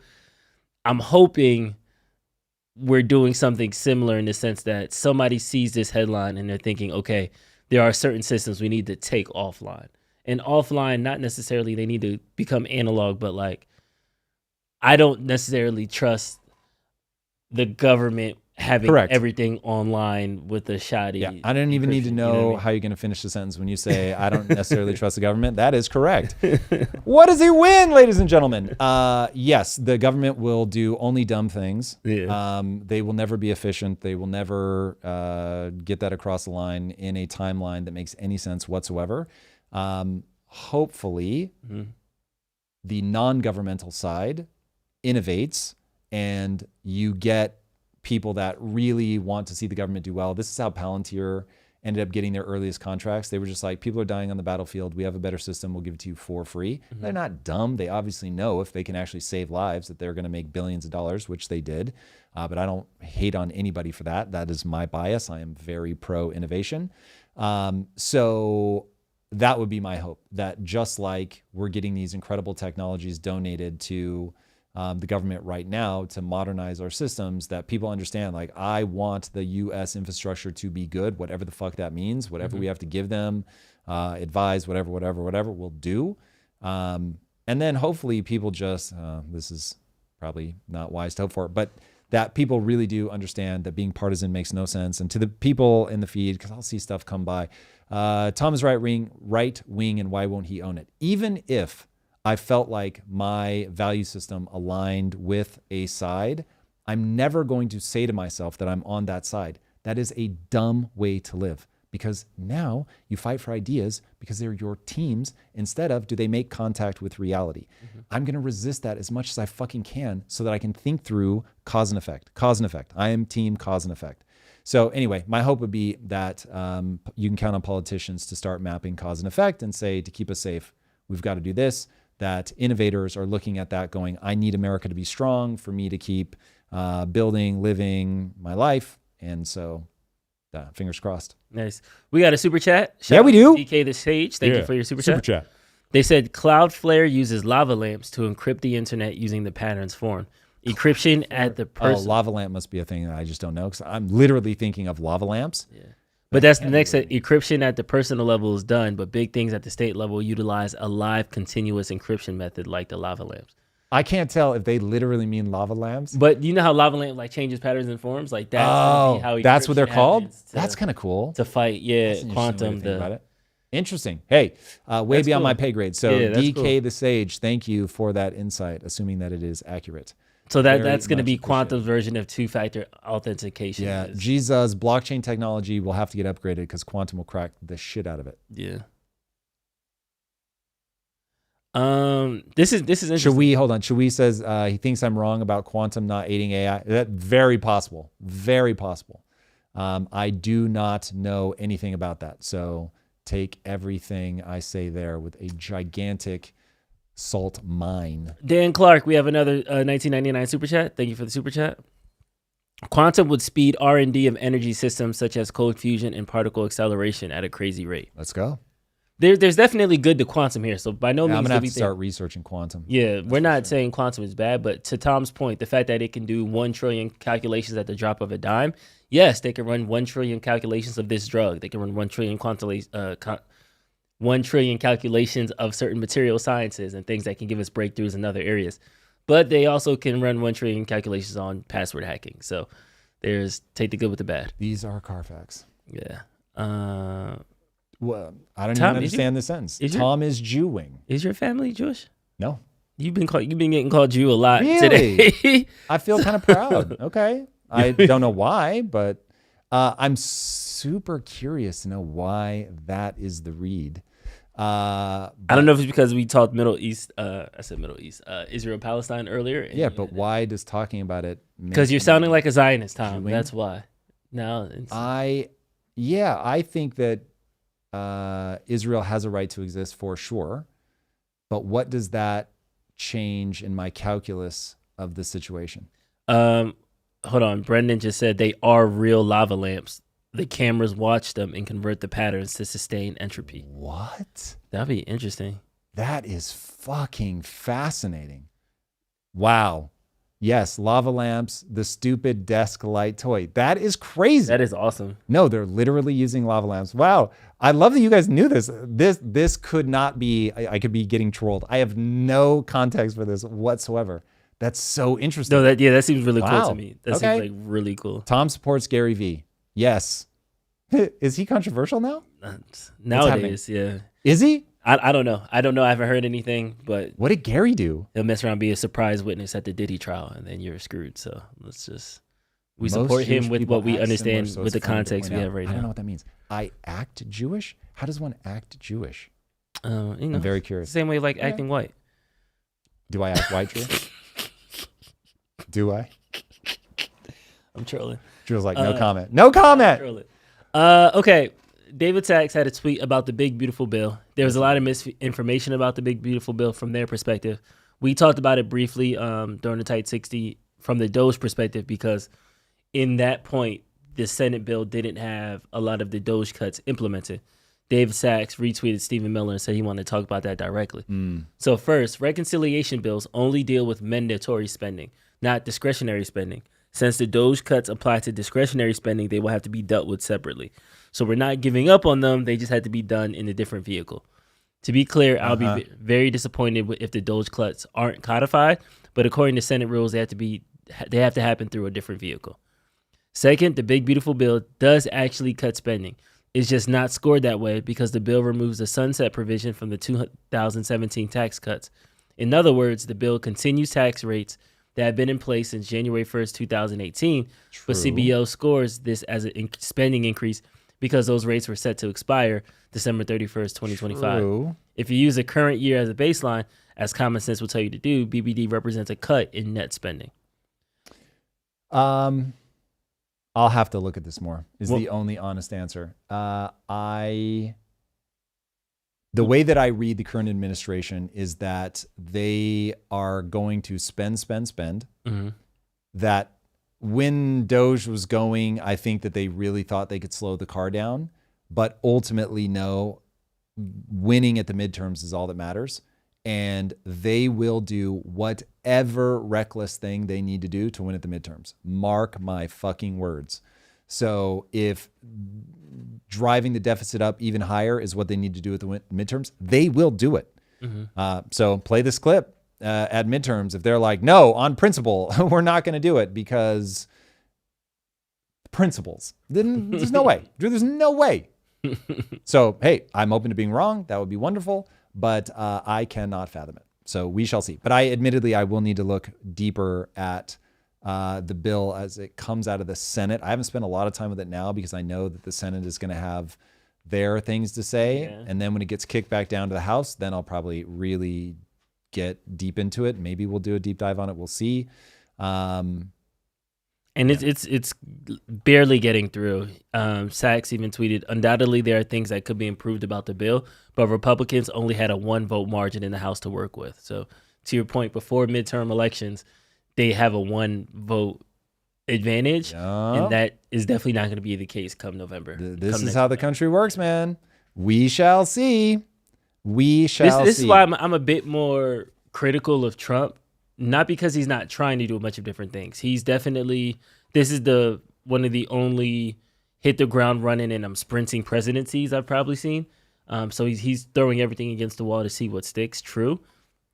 However, if he doesn't get something tangibly passed bill-wise and not just EOs and press conferences and things on the White House lawn, I think his presidency will be a failure. He has complete control of the House, the Senate, the House and the Senate. Complete in quotes. Yeah, Republican control. But hey, when Obama was able to pass the ACA, and the ACA has been here 10, 15 years later, even Biden in his first year, he had everybody, the House and the Senate as well. They passed the CHIPS Act, which is good directionally. So I hope Trump at least has something he can put on the win column that's good directionally and actually legally passed versus like EOs, if he can stuff like that. If he can get taxes reduced on the working and middle class, that'll be a huge win.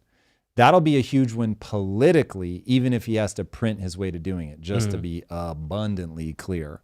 I think he will do it, even if he has to print his way to do it. Again, let's be abundantly clear. I don't think he's principled on that at all. Nightingale Wing, said, did I think that they were really going to reduce spending? I still hold out hope that they will slow the car, meaning that they'll reduce the deficit to GDP. So I think they're going to do it. I think the Trump administration, the way that they're moving, given the political climate, the only hope they have of doing anything meaningful there is deregulating and getting the economy booming and leaning on AI and robotics. I just don't think it's going to come fast enough for the midterms. We'll see. Yeah. We'll see, but that would be my hope. And I literally don't care who's in office. If they are focused on reducing that spread, then I'm here for it. Let's go. Whoever's going to slow the car down has my enthusiasm. It's all weird. Why worry about any debt, racism, politics, war, and just go hard at advancement? Everything points to all out efforts will be undone with different technologies coming online. Yeah, there's a real argument to be made, especially with the swamp seems to grab everybody and slow them down. The fact that Doge was so soundly maligned, that was a wake-up call for me in terms of how little people understand the monetary system, how much they want free shit. And when you're up against cultural energy like that, I talk to entrepreneurs about this all the time. Do not try to change behavior. Try to leverage it. And if you know everybody wants free shit, then guess who's going to win? The people that are leveraging your desire for free shit to stay in control of the monetary supply. So guess who we're all fighting for? We're all fighting for central bankers who are going to win no matter what. And they are the only ones because they're perfectly happy to rule over the rubble. As long as they control the money, they have proven, Drew, this is not hypothesis. They have proven they are perfectly happy to see major cities reduced to rubble as long as on the other side of that, they control the money supply. They don't give a fuck who's in power. They just want to control the money because if you can control the money, you can control them. So, yeah. Now, I'd be very curious. Actually, I should look into central banking in China. How much power do central bankers have in China? Or is Xi the central banker? Yeah, That's a good ass question. I would have to look at that. Because if Xi himself controls the money, Now you've really got a consolidation of power. Yowza. I definitely think he controls the money. PBOC. Tom, how do we elect team, cause, and effect? I'm going to need some more words on that. I don't know what you mean. Oh, how do we elect team, cause, and effect? I get it. There is no team, cause, and effect right now. It doesn't exist. So here is I have a very bad feeling that cause and effect is not emotionally engaging. People don't give a fuck. And if I project out 5 to 7 years into my future, what I end up doing is just go make more money. That's probably the punchline. I hate that that's true, but Elon came to that conclusion. It's like I'll do one final deep dive and be like, all right, here's how you do it. And then off into the sunset we go. We'll see. We'll see, Drew. But that I think that's true for the human experience. So we're going to find out. Maybe there are enough people that resonate that we can have like a nice little cottage industry over here, and we can build. That is what Drew holding our minds, Drew and I, is that, okay, like even though the absolute number might not be 3 billion, that we can cobble together enough people as a percentage of the world, very small, but as a total number still in the millions. That'd be amazing. If we can do that, then we can really do something. But if not, fuck us, I guess. And so we'll see. So Xi Jinping of China does have complete control over the PBOC, the People's Bank of China. Look at that. Look at that. So pays to be Xi. They are okay, this is fun. I want to go talk about fun stuff now. We like fun. If you have things in this feed, we could do that. Let's jump to culture for a second. Sydney Sweeney is releasing a men's soap called Bathwater Bliss with Dr. Squash. This is hilarious. And it's her bathwater. I'm going to be honest. I know the streets is trash, and I know some people are down bad, but paying for Sydney Sweeney's bathwater, I don't know. I feel like porn is still free, so I don't know if we need to get to that level. Drew, when people said, hey, there's this thing called OnlyFans, and you pay, and you pay more, and they'll take off more, and they'll show you photos. I was like, that's never going to catch on. They're like, no, it's already massive. And I was like, what? Like, porn's free. What's happening right now? And people want the connection. They want the tease. They want to earn it. I don't know. But there is... there's something to be said. I think, honestly, the bathwater thing is just a novelty. Yeah. It's got to be the world's smallest number of people that are like actually like, oh my God, this is a cultural meme turned into a product, because she's become the it girl of like, she's the one. And hey, good on her for capitalizing. If people think it's funny to like all the people calling out to Mr. Beast, buy me some of her soap.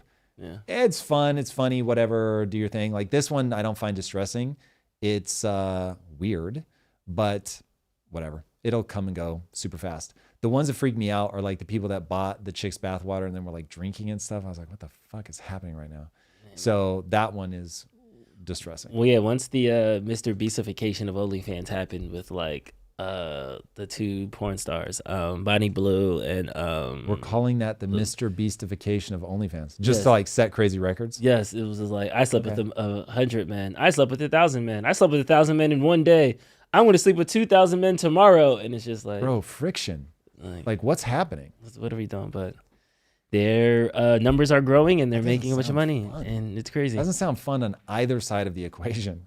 That's work. You're putting in a day's work, Drew. That's like a David Blaine stunt. Like at some point, this is just physical endurance. Can I hold my legs in this position for this? I forgot which one it was, but one of them said it took him 13 hours to do it. And I'm like, I like sex, but I don't know if I like 13 hours of sex. I'll tell you right now, sex is amazing. 13 hours is ridiculous. Bro, I need a burger. What's happening? This is crazy, Drew. That's where, okay, I mean, you're right, Mr. Coffee says reminds me of Arby's. Are we talking about the same thing? What? We have the meats. Ayo.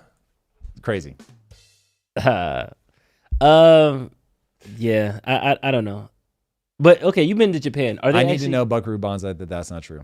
I hate everything about all the words in that sentence. Yeah, I was going to that because in Japan, don't they sell like panties and vending machines and they stuff? did at one point, yeah. But you haven't like come across that when you went. No. As far as I know, I mean, it might be in like some niche area where, as a meme or something, that they still do it. But those things have like weird little moments. What happens is you get a society where that stuff is so repressed, it has to find its way out in weird ways. This is why like trying to over repress men is a terrible idea. Mm-hmm. These are evolutionary algorithms. You are not going to be able to make them go away. Barring, I mean, I guess technically we're putting people in enough chemical soup that we're killing their testosterone, but that is an unwise strategy to try to break the natural order of things. All right, and this is an interesting. I'm so curious to know what you think about this. The enhanced game. So James Magnuson looks unrecognizable after preparing for the enhanced games. Contestants are encouraged to use performance-enhancing drugs to break world records. If they break a record, they get $1 million. This is pretty much baseball in the 90s. They just said, yes, just fuck it, go for it. Let's just home run race. We need the views. Like, this is their strategy? This, honestly, I'm surprised that this didn't happen earlier. Just create a league where we, like this, just say, cool, it's absolutely fine. We want to see how far you can push the human body with all kinds of, maybe today it's exogenous substances, later it'll be augmentation. And we just see how far can we take this. Now, whether this ends up being popular or not, I don't know, probably won't. I think what society is about to learn is that constraints make the creativity. And films get worse when their budgets get bigger and bigger and bigger, because you now no longer have to be creative to solve a problem. You just throw money at the problem. Same thing happens with businesses when they raise billions of dollars and they're literally trying to figure out how to deploy the capital. They do the dumbest shit ever. Whereas companies that are really strapped for cash, like they have to get razor sharp about how do we deal with this? How do we address this limitation? This is where DeepSeek came from. It was like, oh, you're not going to let us get chips? Then we've got to be algorithmically efficient. And they do this huge leap forward. Mm-hmm. When you remove all the constraints in your life, bad things happen. Period. End of story. So this is going to be fun for a minute, and then ultimately this is going to be trash. If for no other reason than, by the way, when you're doing copious amounts of drugs, your connective tissue gets all fucked up. These people are going to get injured all the time. And so despite the fact that if you're in a high injury thing like the WWE, I imagine they use steroids as a way to deal with recovery so you can get back on the road. But these guys also die super young because you are fucking torching the body. And so, yes, for a little while, like you can put yourself through some crazy shit, but look up Ronnie Coleman. Sorry to move from WWE to bodybuilding, but the guy can hardly walk at this point, and he's crazy. like 50. So, like, fuck that. But boy, oh boy, in his prime, he was big and strong. But when you do drugs like that and you put your body under that kind of relentless strain, very bad things happen. And so play the long game, boys and girls. Play the long game. But I think even from just people watching this, they're just not going to care. Yeah. It'll be a novelty. It'll be a bit of a freak show. And then people are going to move on and be like, meh.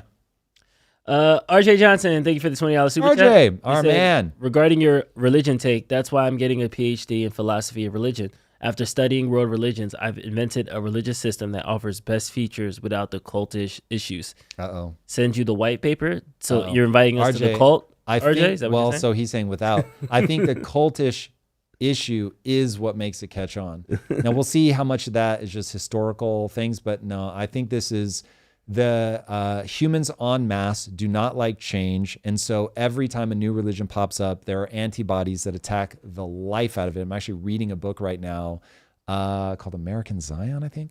It's about the rise of the Mormon religion, and it is utterly fascinating. You need a Brigham Young who is going to literally kill people that stand in the way of what they're trying to do. And if you don't have the tyrant, I don't know that this stuff ever gets off the ground.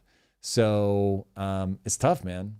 Unless you're literally going to I'd have to look more at Christianity in terms of how did it really sustain.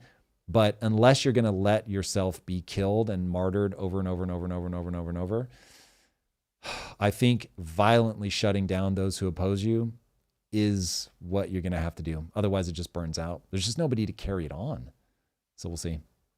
To me, you need the martyr for something to be called on. Like, if you're not willing to die for your belief in a grand way, then what's the point of the belief? You need the story. I don't know that you need a martyr. Martyrs are just a very useful tool, but I would have to look at religious history to see. But what we call, I mean, you could sort of say that Buddha martyred himself, sort of. But I think more it just makes so much contact with reality. The big question people ask is, does it make my life better? So you can rein people in with a story for sure, and it makes them feel like they're a part of a club. But it has a lot more legs if it's making your life better in some way in the immediate term. We'll see. Yeah, when we went to the Jay Shetty event yesterday, it was very. It seemed like it was more of just It's a secular religious experience. Yeah, it was more than just. It wasn't a YouTube video live. It was definitely intimate community vulnerability. It was that. Yeah, so he gave essentially a sermon. Yeah. I think we are living through a moment where there is such a deep and profound meaning crisis that people need something like that. If you can get it from church, great. Not everybody is going to resonate with that. And so you are going to see secular things like that rise up that offer that same kind of thing. Do your thing. Shout out. It was lovely. It was uplifting. So there's no doubt the world is hungry for that right now. Mm-hmm. Ricky is game for impact theory in person. Ricky, don't think we don't talk about that.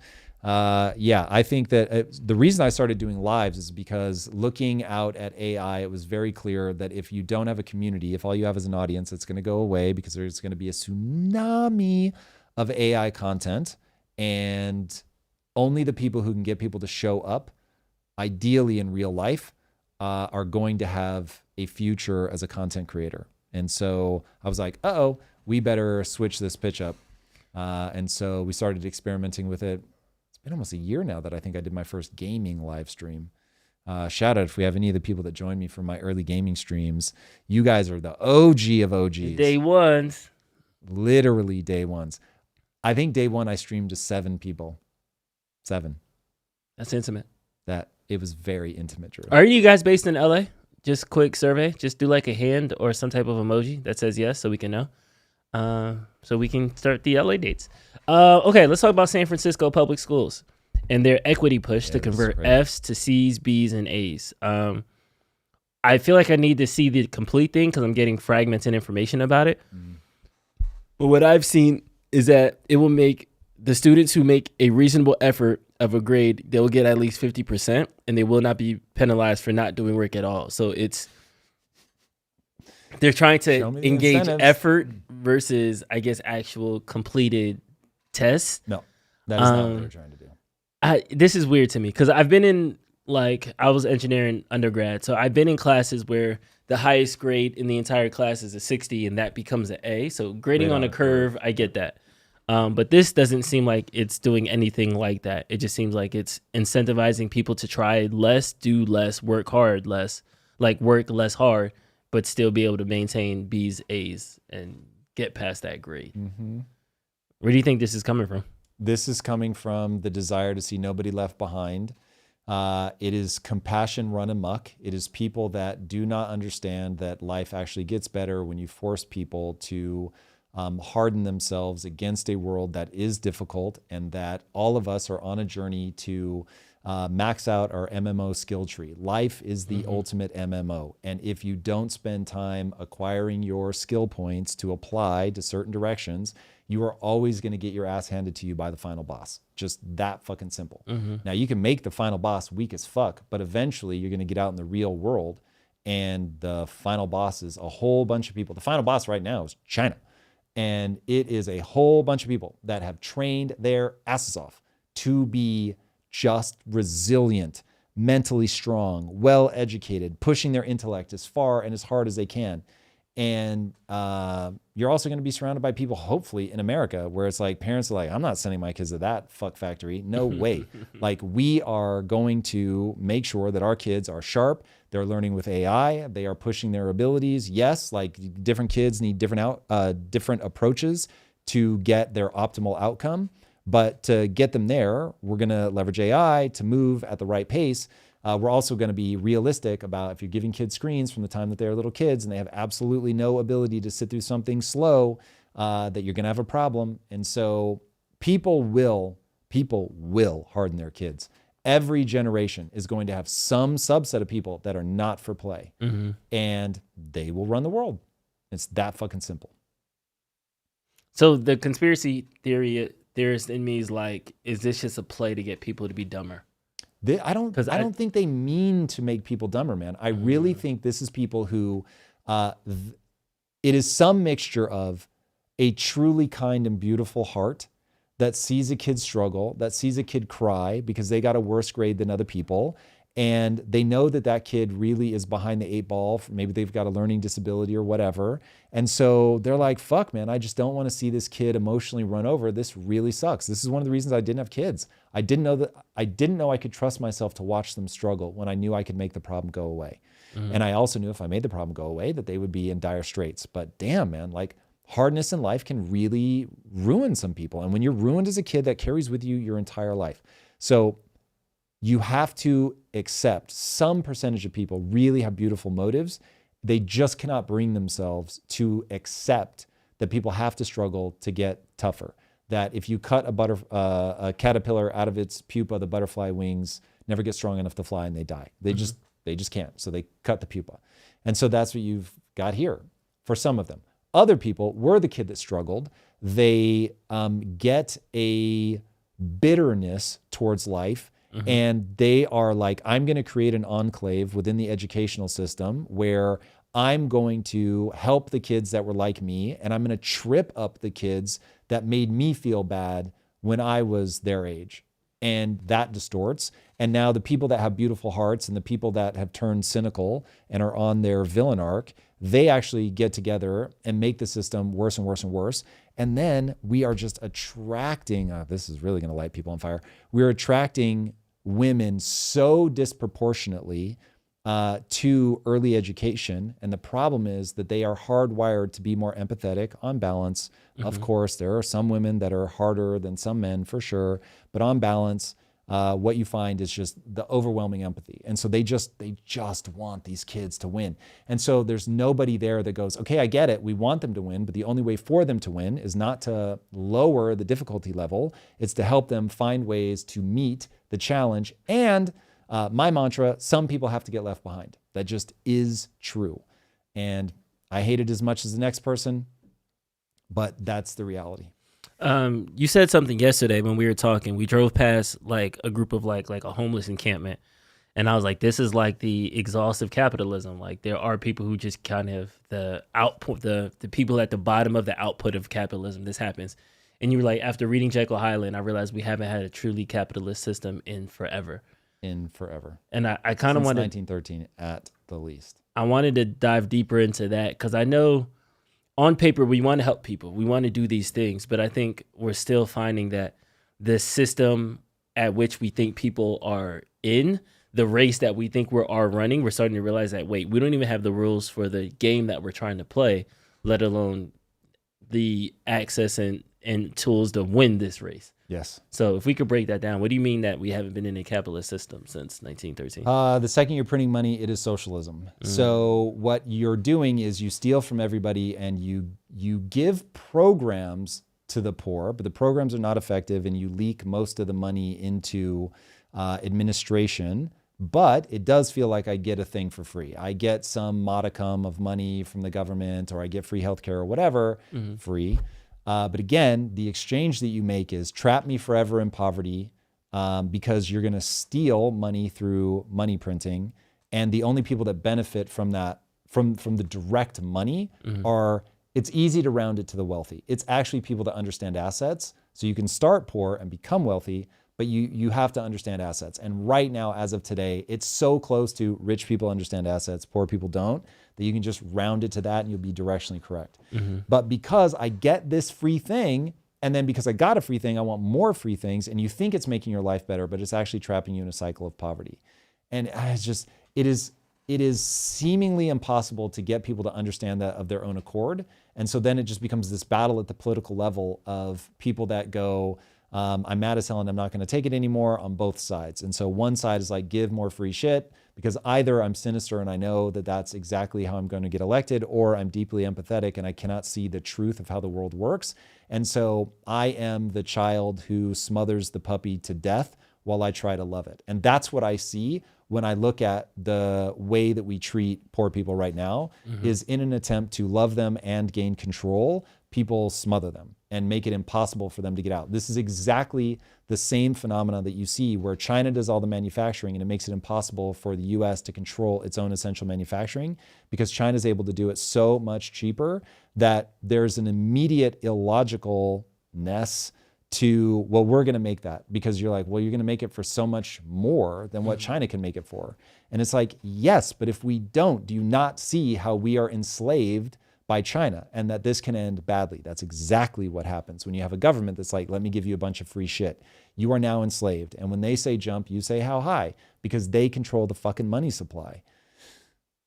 Man, this is really one of those that, one, if I could just get everybody to see how wonderful mapping cause and effect is, and you and I talk about this off camera, so I need you to, one, you have to earn your stripes by when you think I'm wrong, you need to say it, and then people see that you don't get fired for it.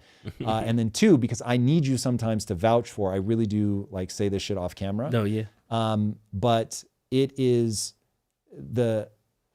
when you map cause and effect, you are able to get control of your own life in a way that is dazzling. It is often deeply uncomfortable, like when we drove by the homeless encampment and you said, this is the exhaust of capitalism. I'm like, no, this is bad drug policy and money printing. It doesn't always feel good, look good, whatever, but it's so high utility that if you can get utility in people's hands, their lives will be improved. And that is the thing that motivates me. Okay. I'm gonna go somewhere else with this conversation. I feel like we're getting into a loop of like, it's all central bank's fault. So I don't want it to be. Everything really does. Everything is born of that, but it will bore people to tears. So yeah. I want to talk about technology, for example, for now. The Switch 2 is about to release. We're about to kind of come on the cusp of a bunch of innovation in products and things like that. But Apple has been in fire lately because, one, they're moving their plant from China to India. President Trump didn't like that. He's floating out the idea of a 25% tariff specifically on Apple products if they're not brought back to America instead of to India. But I think there's a greater consensus in the tech community that Apple is kind of cooked almost. Like, they're not necessarily innovating. It's just a 15th version of the same thing that they kind of offered us. Yeah. Steve Jobs is dead. It died with him. Tim Cook can't handle the math. So there's a lot of kind of arbitrary labels that are being put on Apple. But as the last American tech company, the last great design company that America has had, what do you see the future of Apple being? And do you think there's ways to kind of turn that company around? There is. They probably won't do it. But if you can't get somebody who can truly innovate at the level of product, that can think counterintuitively, that can see the future in a way that's just really clear, they'll die. Now, listen, that'll be a very long, slow death because they have made so much money. Yeah, and they're sitting on a pile of cash too. So yeah, by no means are they broke. Yeah, these guys are not going anywhere anytime soon, but they will just lose momentum slowly. They've already lost momentum. Like there was a time where it was like just to have an Apple product was like, holy shit. And now it's like, yeah, like if they don't come out with something that's truly innovative, somebody will, and then that will just gain a little bit more traction, and slowly but surely their empire will get piecemealed out. But it'll take a very long time. So, I mean, from that perspective, I'm not super worried about them, but they have to find a way to innovate, and they just don't show that signal. I mean, that's a little unfair. They are so good at innovating from a manufacturing standpoint. Like it's pretty breathtaking what they built, but from a product standpoint, it's not there. But for somebody to really beat them, they will then also have to innovate on the manufacturing side. So we'll see what happens there. Yeah. Do you think that they can actually bring manufacturing back to the U.S. sustainably? You have to. Oh, Apple specifically. Well, one, I think that Trump is picking winners by targeting them specifically. You've got to do things at the level of policy. So I think that one is a problem. I don't think the president, whoever they are, should be able to do that. I felt the same way about the restrictions put on energy. Like, that's fucking crazy. Now, if Congress votes for it, it is what it is, and we all just have to accept that we're up against the will of the people. But when you're doing things by EO, you're now picking winners and losers, and I don't want anybody to be able to do that. So I hate everything about Trump specifically going after Apple. If he's making a blanket statement about, hey, if you manufacture there, this is what it is, and it's going to impact Apple because they're big, but this isn't about Apple. This is just a policy. Then great. But that I don't love. And Apple will have to accept that they're going to eat into their margins if the U.S., through either an EO channel that doesn't get stopped in by the legislative branch, by the judiciary branch, if they don't meet those requirements and they're getting hit with a tariff, then they're going to have an impact to the bottom line. It just is what it is.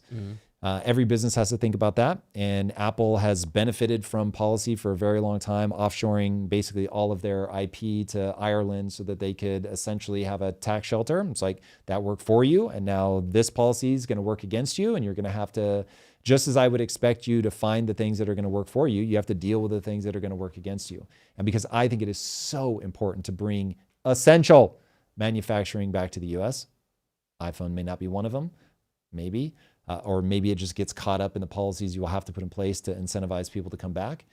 We have to do something.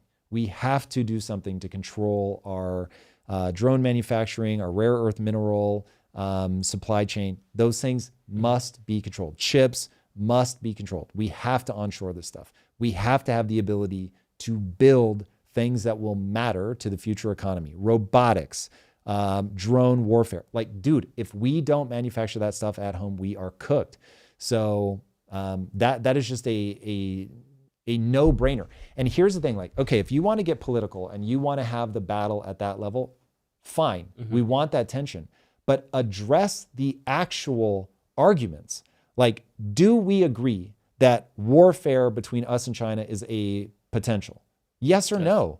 If no, then cool. At least I can cast my vote on, you're fucking burying your head in the sand. I do not take you seriously.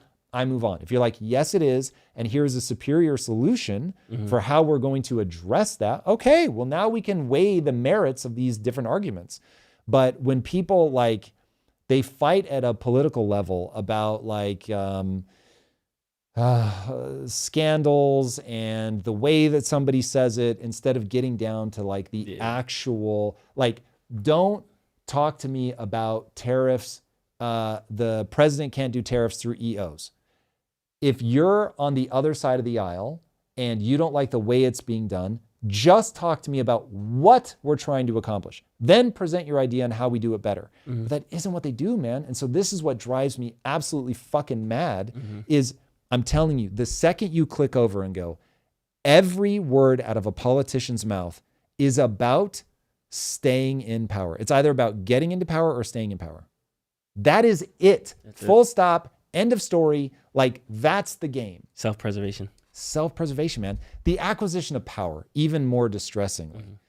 And then it's like, okay, now we can see things a lot more clearly. And unfortunately, the incentive system that we have, it does not incentivize. Like, look at what happened to Elon Musk.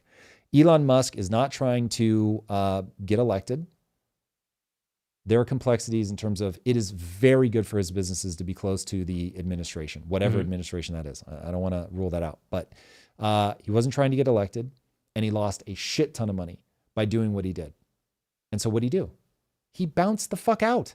What's the incentive? There is no incentive. Now, what people push him to, he tried to do the altruistic thing of say, okay, I want an America that's good for me, for sure, but I want an America that's good for everybody that came up like me, that wants to be the next innovator, that wants to make America great. I want to make sure that we can compete on the world stage, all of that stuff. Legitimately tried to do it. And how do I know? Because he paid an extraordinary price. And eventually the price got so high, he had to stop. Yeah. And so now the incentive is for him, if he's going to stay in that lane, he's going to play the political game. And what you're doing is you're pushing him underground, and he's going to become just a donation machine again. And it's like, Jesus Christ.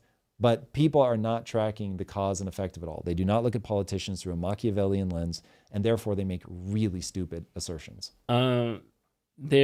Is there a responsibility for an Apple to be like patriotic? Like, does a company have No. responsibility to the country that it operates in? Do they have a moral obligation? Yeah. From where I'm sitting, yes. But I do not believe that my morals should be painted on people. Mm-hmm. I believe people should create a set of policies that creates an environment in which people can innovate like crazy, that yields a thriving middle class through emergent properties where they can save their money and afford a house. Like if you just, and that we educate the shit out of every single one of our children. Like if you start doing that, yay! Like you can really boil down the things that matter to a pretty small fucking number of things. Somebody said in the chat, Metaverse B, maybe Lockheed could have a patriotic bone. Lockheed Martin manufactures in the U.S. So, yes, they're a profiteer and they warmonger and they make weapons and all these other things, but they do it in our homegrown U.S. of A. So, yeah, Anduril is so probably a better example of that. One, yeah, same. We're seeing it. I say that to say, like, there are certain companies, Fords, the Honeywells, the Fortune 100 companies that are like, yes, they have been beneficiary of a lot of government contracts, so America essentially paid them to stay here. But is there for a company as large as Apple that That's not what happened, Drew. This is how people end up mapping this shit wrong. The U.S. needed an excuse to print money. Mm-hmm. And so they were like, oh, car companies are failing. We never want to lose that manufacturing base. We don't want to lose these jobs. What they should have done is say, if you have not managed your car company in a way where you can sell something for more than it costs you to make, then go the fuck out of business. Mm-hmm. And then what would happen is somebody would go, ooh, I want to take over that facility. This assumes that you don't have regulations that are killing them. I want to take over that facility and make the car because I'm more innovative and I know what I'm doing, and I'm going to make a car company that will actually work. So we can spiral out of control. You were trying to take me somewhere else there, though, with that. Say that again. I was on the patriotism of country. So look, if you create a set of policies, if Americans want to reward companies that are patriotic, great, but don't try to mandate it at the level of policy. That's where things go wrong. You want to create a system where people can build the kind of company that they think adds the most value. And if one of those companies is like, what's it, Black Rifle Coffee, is like, yo, we're proud to be Americans. We're all about it. We stand for America. We make in America. I think Jocko has a like tactical clothing company or something. Same idea. It's like, we make this stuff in America. Then cool. Let the public either reward them or say we don't care.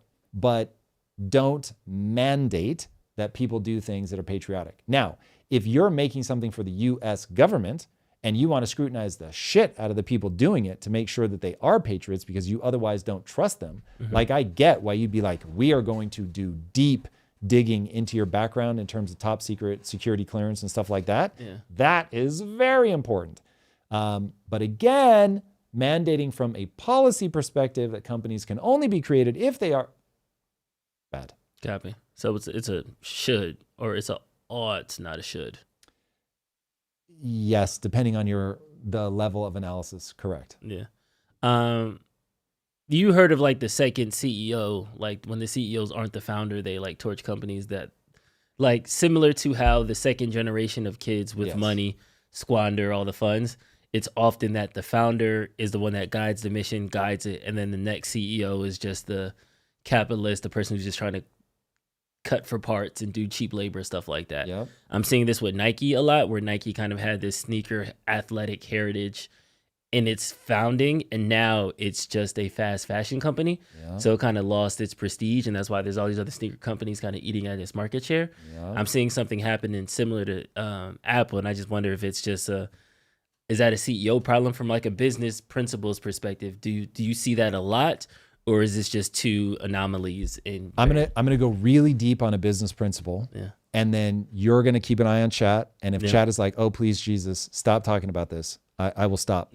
But if anybody wants to be an entrepreneur, there is a concept so important. Nobody fucking talks about this because people don't know how to talk about it. They don't understand what it is. It's called VMG. It is a concept from sailing. It's called velocity made good. This is where you get CEOs that are unbelievable. And you're like, how the fuck are they able to do this? This is the problem with the second CEO. What ends up happening is a founder has like this crazy idea. They are up against the second law of thermodynamics, which is everything moves towards chaos. Okay, so the world doesn't give a fuck about you. They don't care about you. They just want their problem solved. Competitors are going to try to knock you off. Trump's going to launch tariffs right when you launch your company. I mean, just everything that could go wrong is going to go wrong. The reason that founder-led companies do so well is that guy or gal is a sociopath. And they just want this fucking thing so badly, Drew. Every time they get kicked in the face, they just find another way, another way, another way, another way. I'm going to air some dirty laundry. I won't use names. In this company, you well know that I am worried about your work ethic because you work so hard, I can see it's not sustainable. But you've got beef with some teammates who are not working at the same level. And you're like, Tom, what do I do about that? That is VMG. The person who's like, but bro, I got to go. The fuck? A founder is like, I'll go hungry. I'll ignore my kid's birthday. I don't give a fuck if I get divorced. I am so obsessed with getting this thing done that I will overcome all of the chaos. And I have a very clear end state that I want to get to. That relentlessness, when married with a deep reason why. They have some why they're doing it. It could be because my fucking dad has ALS and I need the money and I'm going to make this happen. It could be, I think that this is really going to help the world and this has always mattered to me. It could be everybody clowned me when I was a kid and I'm going to fucking make this, whatever. But they have some reason why they are just going to be absolutely psychotic. This is the reason why most companies like this are run by men. For whatever reason, evolution has saw fit to make men goal obsessed. And so they will fucking torch the vast majority of their life to get to this desired end state. When you have somebody that has the right level of intellect, they have the right obsession, the end state that they're trying to get to matches up with what's happening in culture, and they're able to attract talent and keep them aimed at that same thing, which is extremely hard. And then you get a bunch of people that buy into that mission for whatever reason. And when people are fucking off, they come in like they motivate in some way. Oftentimes it's match my energy or get the fuck out. It can be tyrannical. Steve Jobs was known for just relentlessly mocking somebody. And if they couldn't keep up, they got the fuck out. However, whatever, they fucking lead soldiers into battle. The vast majority of humans, either they know how to lead people into battle, but they're too fucking dumb to make the right decisions. Their company fails. Or they know how to make the right decisions, but they can't get anybody to follow them. So they fucking fail. Or they know how to lead men. They make the right decisions, but they just fatigue or they break. They get fucking cancer or they can't tolerate being tired. Whatever. All of those companies fail. And the only ones that make it to the end are the ones that are driven by the most psychologically hardened, fucking desperate to prove something, emotionally broken, willing to outwork everybody, driven by results, totally in contact with the physics of reality, and just are playing to fucking win. And they will only let people be around them that are going to play that same fucking game, and everybody else can fuck off. And if I could get people to understand, that's what it takes, man. That's what it takes. It took me and my wife doing shit like on Easter Sunday, which for Lisa was like Christmas morning. We were in a fucking facility, freezing to death, and we were making batches of bars. I would wake up in the middle of the night with my hands cramping closed. Elon Musk sleeps on the floor of his facility. He made hundreds of millions of dollars off of PayPal, only to reinvest all of it into Tesla and SpaceX. Not know if either of them were going to survive. Dude, it takes a level of psychosis. I'm not even asking people to believe it's healthy. I'm just saying that's what it fucking takes. And you're either willing to do it or you're not. So that, dude, what are the odds? The next guy comes in and is like, yeah, I'm going to do all of that shit. Yeah. The next guy was like the guy trying to help you optimize. Yeah. He was like some guy that you got out of business school. And Don't get me wrong. Those guys can be amazing at shit, but they're not that guy. Wow. Okay, that was good. I wasn't expecting that rant. Okie Dokie Sophie said she wants to implant this into her kids. How do we communicate that? Because I think there's this misconception of entrepreneur that it's like, oh, you're just special and you have this idea and it's going to work out. Or you have no work-life balance, you're a psycho and you sleep outside your office all day. Like, is there a certain way to approach it where there is balance? Is it is just psychosis? You're either built with it or you're not. What's the thing to kind of either one, motivate people to come to this side, or two, instill it younger to your kids, your family members, things like that, so they can grow up this way? One, be very careful what you wish for. Mm-hmm. I think there is some brokenness to people that have to succeed at all costs. This is why I keep monk-style detachment in my back pocket. It is how I retain my mental health to remind myself that I could eject out of this game at any time. Okay, so if you want to instill it in your kids, it goes something like this. Mm-hmm. It's what I call the only belief that matters. The only belief that matters is that if I put time and attention into getting better at something, I will get better. So I used to big brother for that kid, and he came to me one day and he said, I want to play in the NBA. Now he was on Ritalin, so his growth was stunted. So I'm looking at this kid who's like tiny, and I'm like, oh. And so I just said, how often do you practice? And he was like, I don't practice. And I'm like, you're never going to make it in the NBA. You have to practice because you can get better, but you're going to have to work extremely hard. We both have to face the reality. You're very small. So you're going to go up against people that are very big. And so you just train people. You can get better at anything. You have to always be making contact with cause and effect. And the way the human animal is designed, that you have to work really hard to get so much better at something that you can outperform other people. We're all 50% hardwired and we're 50% malleable. So some people are just going to be 7 feet tall. It just is what it is. Mm-hmm. Other people are not. And so if you end up being the person that's 5'7", you're going to have to take a different route than the guy that's 7 foot. You just have to be honest about that. And what's it going to take? Goals make demands. So you're going to need to meet the demands of your goal. Then ultimately you have to build work ethic in the kid and an absolute just obsession with skills have utility. So you practice something because it lets you do something other people can't do. So make sure you actually care about that. Mm-hmm. Don't live my life, dear child, because they will run out of steam. What do you want? And then just remember that most people don't want anything that badly. And so the question becomes, do you want to push them? There is something I call the loop of desire. It is possible to build desire in something, but just be careful. Make sure your kid is living their life. Make sure that you prioritize joy over everything. People should love their lives. Fulfillment is really the right word. Fulfillment is working hard to gain a set of skills that you care about for your own reasons that allow you to make progress, only focus on progress, towards an honorable goal, meaning the goal elevates you and other people. If you do that, your kids will be fine, whether they end up being a top dog or not. Build work ethic. That's a big one. Mm-hmm.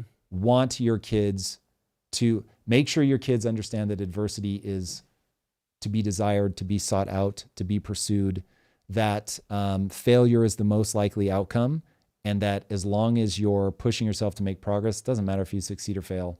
You're going to, even if you succeed, you will get to the top of that mountain and go, what's next? So when you fail, it should just be the same question. What's next? And as long as you're just always in that loop, like, what do I love enough to pursue with everything I've got? Your kids are going to be fine. Whether they end up being rich or not, it literally doesn't matter. Billionaires commit suicide. Poor people love their lives. Money has extreme utility, so don't confuse yourself or your kids about that truth. But also don't put them in a spin about accomplishment. Accomplishment will not nourish their soul. The acquisition of skills, though, will. It's all about progress. It's about progress. It's not about the final end goal. Getting better, comparable. Yeah, comparison. because that algorithm's in your brain. Yeah. I'm just saying that you can't shake that. So you'll get to a mountaintop, I know because I've done it. And if you are expecting it to feel like I've crossed the finish line and I'm now in the jacuzzi, you're going to be very confused. Because even if you're in the jacuzzi, you ever notice that warm water doesn't feel warm after a while? And then it just feels weird to be warm all the time. And you're like, now I just want to get the fuck out. Now I want to be cold. Just the way the human mind works. Wolf from Charlie said, what about enjoyment? Joe Hudson talks about enjoyment of that about enjoyment of that helps strive to be more successful. Joe Hudson talks about enjoyment helps strive to be super successful. All of it. He says forceful drive will get you up there. Enjoyment will get you at the very top. Sort of. Listen, the only thing that gets you at the very top, whether you're screaming in rage and you hate yourself or you're loving every step of the way, is ability. Ability. Let us not delude people. Ability is what matters. If you can't do the thing, you will never make it to the top. This is why people should focus relentlessly on skill acquisition. And this is why I hate so much how important intelligence is. Ability matters. So joy is the reward for living a life that is aligned with the evolutionarily placed algorithms in your brain. Ignore them, you will be unhappy. Lean into them, and you'll be able to pursue fulfillment, and it will feel awesome. And by the way, love is such a big part of this. Like, fucking find love. If it's a dog, great. Find love. Have love. Have love. Drew, have love. Have love. All right, we got some super chats. Let's go. Thank you to Stoic Hand Grenade. They said Stoic Hand Grenade? Yeah. These are good names. These are very good names. Remove usury to gain sovereignty. Yeah, so that's we're back to the economy with that one. Yeah. He's not wrong. He is not wrong. Yeah, pull it up so I don't fuck this one up. The legal action or practice of lending money at unreasonably high rates of interest. And I will say, you also have to put inflation in that. It's the same idea. It's a different mechanism, but same idea. Remove inflation to gain sovereignty. Oh yes. Copy. You cannot have sovereignty without hard money. Period. End of story. Can't have it. Not possible. Mr_G, thank you for your 1999 super chat. They said, I'm way behind, but we need the portion on San Francisco cut and posted. Please and thanks. I use a poster of a chart of hours studied by race in my daughter's room to quote unquote help her. Ooh, I want a lot more words on that. I use a poster of a chart of hours studied by race. I assume we all aspire to be Asian. Because as far as I know, they are going to max out that chart. I can't mess around with the future. I can't mess around with the future. I'm trying to think of more words following that, but I guess, okay. All right. Thank you, Mr. G, for your 1999 super chat. You're seeing about China being, yeah. So then he has China hour study on there to motivate her. Okay, I get that. It does sound a little racist, Chewy. That is funny, but I get it. So Drew, help me out. That was I was assuming that he says that as funny as well. China isn't a race. Let's start with that. But I thought they were talking about in the U.S. hours studied by race. Yeah. Anyway, I love talking about race. I've got a weird fucking thing about it. But yeah, I don't get why people are so weird about it. Should you be motivated by what another race? It becomes us versus them again, and I think that's the racist part. Is like that is a you gotta weird be good, way like, to you internalize it. Study it like the Asians do, then you'll be smart. Yes, as long as the Asians do is an actual knowable thing, and you're not saying Asians are better than you. If you're just saying, hey, this group, when taken as a group, has a pattern of behaviors that yields a better outcome. Yes, please. Mm-hmm. So if Estonia has better policies than America, do what the fuck they're doing in Estonia. Yeah. Like, I don't understand. We have some weird mental trip that humans, certainly in the US, just fucking cannot talk about it without derailing. Race, you're talking about? Yes. Yeah, it's loaded words. That's why. Makes me sad. Makes me sad, Drew. Jexter Jackson, if you get a loan, you just turned on the Muncie printer. Central banks aren't hanging us. They're just giving us the rope. Yeah, okay. So I was like, kind of. Do I actually believe that? Yeah, I mean, we have to vote for it. We voted, not we, but in 1913, it passed legislation. It passed. But yes, take responsibility. He's right. But man, oh man, people don't understand the game. People don't understand the game. And yet they're forced to play. It's not fun. It's not fun. And I guess the benefit of that is just people don't understand the policy, so they take out loans, they perpetually owe people, they just get trapped in this cycle, and that's the win for the bad guys. Here's the really bad news. The way the system works, you actually are incentivized to take out loans. I am probably the dumb one for not taking out loans. I say probably because it does get complicated. But if you do, your money's being inflated, which means the real cost of the loan gets lower over time. You don't have to do anything. So that's the good news. So you take out, let's say, a 30-year loan. 30 years from now, the original dollars will be worth so much less. Like as long as you don't let the interest rate eat you alive, like this is why you have to invest it in a thing that keeps pace or beats inflation, because otherwise, like you'll get eaten alive just by the interest. But if you can, this is the whole Japanese yen carry trade. Is you go, wait, you'll give this to me at 3%, but I can put it to work at 5%? Yes, please. I'll take the 2% spread all day long. And people did. Billions of dollars. Nice. All right. In national defense news, Palmer Luckey and Mark Zuckerberg teamed up. They were co-workers because Palmer Luckey founded Oculus, Meta bought Oculus before. Fired him. I didn't know he fired. I thought he yes. to get other things. Oh, no. So this photo is more meaningful than I think people realize. So Palmer Luckey got fired he took out a billboard about Trump or something in the Bay Area, which admittedly is like saying, please fire me. And so this is how part of the beef between Palmer Luckey and Jason Calacanis from the All In podcast got started. And so they do end up firing him, ostensibly for political beliefs. And now, though, they're back together. So it's interesting. Palmer Luckey has turned out to be like, you see a 19-year-old creates the greatest VR setup, and you think, okay, does he like take the money and you never hear from him again? Or is this kid legit a genius? This kid was legit a genius and is now one of your most important military innovators, let alone suppliers. It's crazy. And by the way, you can often tell how wealthy somebody is by how poorly they dress in important circumstances. And that fucking guy, who is of course a billionaire multiple times over, just does not give a fuck. He wears Hawaiian shirts and cargo pants, shorts, whenever and wherever he wants. Yeah, I feel like the Hawaiian shirt is like his look. Like like that's 100%. Like he has a closet full of Hawaiian shirts.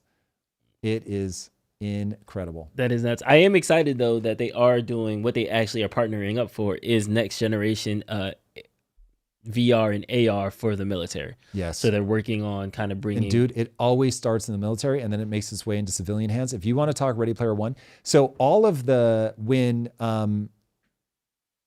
Meta was spending like God knows how many $1 billion a year building out the tech that we would need for the metaverse, and people who want the metaverse to be real, we're throwing shade at them. I was like, what the fuck are you doing? Uncle Zuck is spending billions of dollars in creating the things that we all need. And you guys are complaining about it? Like, what is happening?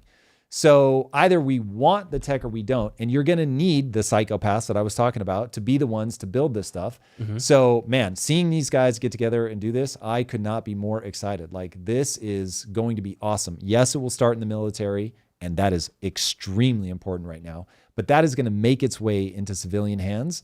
And when that technology can be done in a light form factor, brother, real life gets so much more interesting. Oh my God. This one gets me super amped. And I'm excited for the greater implications of it, because Palmer Luckey's also working on like the real life Halo suits, the exoskeletons and things like that. So to me, that's a overlap right there, because we're going to need some type of visual interface for those machines. Yes. That is the precursor to the customer version of that. I'm not saying customer versions will have exosuits, but once they have the military exosuits that gives you the Iron Man vision, it's not much longer to just take out that Iron Vision, put it on a pair of Ray-Bans. It's going to get wild in terms of like how far does this go? Does everybody is barring catastrophe of some kind. Everybody's going to have a robot in their home, multiple robots, almost to the point, Drew, I'm actually thinking about now for like Christmas, do I do bots for everybody? I think it's better to wait. But like my mom, my dad, my in-laws, they're getting older. You're going to just have like a massacre in all the Bilyeu households. That's why we need to pump the brakes a little bit right now. We just broke down Claude 4 is trying to save itself. Quite there yet. But the cost, you can get a high-end robot right now for like 15 grand. And I'm not saying that's no money, but obviously I'm in a bracket where I don't have to think about that. So does it go to where everybody has an Iron Man suit? When you start pushing this out 20, 30 years? Yeah. Dude, you've seen the vehicles that people can fly that are like the speeder bikes from the Return of the Jedi. They're real. They don't have exposed blades. They literally just and you can fly around. You've got the things where they put the jetpacks on their wrists and they can fly. I mean, how do you get to work? You get to work by jumping in your Iron Man suit and you... I don't think we that's get gonna there. be real. Yeah, I don't think we get there. Why not? I think it's going to be niche. I don't think that's ever going to have the economies of scale to be available for everybody. Let's clip this out and replay this in 25 years. The Army definitely will probably have an Iron Man suit. But The Army already has an Iron Man suit. They've shown people go from a boat to the carriers. Literally, they just jump off the back of the boat, use the wrist jets, and they can maneuver onto the boat. That was like a year or two ago. This is going to be crazy. Palmer Lucky on Impact Theory, Jake. We are trying, Jake. If you want to help and stalk him, that would be amazing. Yes, please. Chat, go get him. Yeah, we got it. All right. Last segment of the day. We're about to wrap it up, guys. We have another shoot we have to do after this. What was your favorite thing of the week? This week, we had our interview with Joe Lonsdale. We had your deep dive, the problem. Recording the interview with Joe was awesome. The audience, either we did the audience dirty or the audience has done us dirty. I'm not sure which. The episode does not perform well. I thought it was awesome. I think he is phenomenally interesting. Somebody I definitely want to get to know better. So we'll need to figure out how that went awry. But recording that was rad. Yeah. Rad. I didn't realize how. But our tight 60 this week, Drew, that one smashed. So shout out to everybody that watched that. Thank you. That one did very, very well. Very excited. Shout out to Drew for putting that together. Drew edited that one himself. Let's go, Drew. Shout out to Tom. Tom has been so generous in giving credit today. Hey. Credit earned, credit acknowledged, man. Yeah, I think I'm also going to go with the Joe Lonsdale interview because that's one that I was like, okay, who is this guy? He's like another rich kid from Harvard, but he had some very compelling and interesting takes that surprised me. The meritocracy stuff, I kind of heard that before, so that wasn't necessarily anything new, but the autonomous Navy ships is crazy. The autonomous weapons and the level of acceptance the Army has now embraced Silicon Valley in this way, I think is very telling. And I'm kind of into this whole new wave of defense spending, defense weapons, defense technology that actually looks like Marvel movies, that actually looks like TV shows, things like that. Now, do you like it because you accept that we are locked in the tractor beam of Thucydides's trap, or it's just cool? It's just cool. At this point, it's just all cool. I know we're the leader in war and weaponry, and we're going to have to use these weapons for other things eventually. But I also think that it's cool that, we went from 0 to iPhone in the consumer world. But I feel like when it comes to the kinetic war, we're still, yes, we have drones, but we're still pretty much boots on the ground AK-47s. And I like that we're now implementing new age tech. Like an autonomous submarine is crazy to me. And it seems so oh yeah, why don't we do that? And as soon as he just said that out loud, he was like, hey, because we just stopped working on this locally. We just gave up this technology and this ability. So I like that we're kind of jumping into that. Yeah, it's one of those, I'm really conflicted about this because I absolutely despise the idea of war. But the sad reality is it is true. This is how the world works. We are in that moment with China. We need to be prepared for it. That requires innovation, which means we need some of our best and brightest people focused on warfare. But every time I go to get really excited about it, I'm like, remember, these things are designed to break the flesh of a human being and end their life. That's like we talked about this in the episode with Joe Lonsdale, that when Trump posted the thing about killing jihadis and like the way the font they use and everything. And I was like, hold on, those are 10 human lives that just got turned into vapor. Yeah. I'm like, just mean. let's not lose sight of that. Like, fuck. Yeah. I get wanting to win, but that's one of those things that just, it needs to be a somber thing. Like you need to, from the perspective of where do you take your mind when you're doing that? You don't want to be in the like, yeah, fuck them. This is exactly how people go full war crime is you see them fucking rip the guts out of your best friend next to you. His fucking intestines are everywhere. He's screaming, crying, begging for his mother, real shit. And you just, some part of you breaks and you're like, fuck them. I'm going to do this right back. Yeah. And people just lose their humanity. So anyway, man, I hope that we are able to avoid it, pull out of this. This channel is going to talk a lot about that. So brace yourselves for that, because I want to spend a lot of time thinking about how we avoid this and putting that out into the ether as hard and aggressively as we can. But at the same time, when you are blowing people up, if you find yourself in a gleeful place, pump the fucking brakes. Yeah. All right. Recommendations for the weekend. What are you watching? What's your anime? What are some things you need people I don't have anything on my watch list. We've sort of burned through everything. The only sort of obscure thing that people might be interested in is the Eaternaut, which is a Argentinian thing. I think I've talked about it before, but it continues to be very good. I like that a lot. Been very impressed with that. If you haven't already seen, that's live action. Yeah. Yeah. It's a reader, as my wife likes to call them. Nice. So brace yourselves for that one. Unless you speak Spanish, then you're all good. But that is great. On the anime front, I've been so focused on the deep dives. The deep dives have killed my anime binges. Oh man. Yeah, all that time's gone to writing the deep dives. Unfortunately, it takes me so long to write those fucking things. We'll see. The comments have been unbelievable. So if we have any of you lovely, beautiful people in the feed today that have left your incredibly encouraging comments on the deep dives, thank you. Means a lot. We are trying to parse. The amplitude of response is very high. The volume of response is very low. So the episodes have not done well. Though Drew will ask me to look at the long tail because they're evergreen versus some of the other stuff. We'll see. I still think you can usually judge an episode by how it comes out of the gate. We'll see. I'm really trying to find a way to get them done faster. Yeah. No promises yet. We'll get there. Some things just take the amount of time that they take, Drew. Yeah, what about you? Yeah, what are you going to be? I'm on Assassin's Creed Shadows heavy right now. I'll be gaming. Yeah, so that's fun. I've been watching Mobland, the Guy Ritchie movie, TV show on Paramount Plus. I was talking shit about it. I seen the first episode and I was like, yeah, it was good, but I don't need to keep watching it.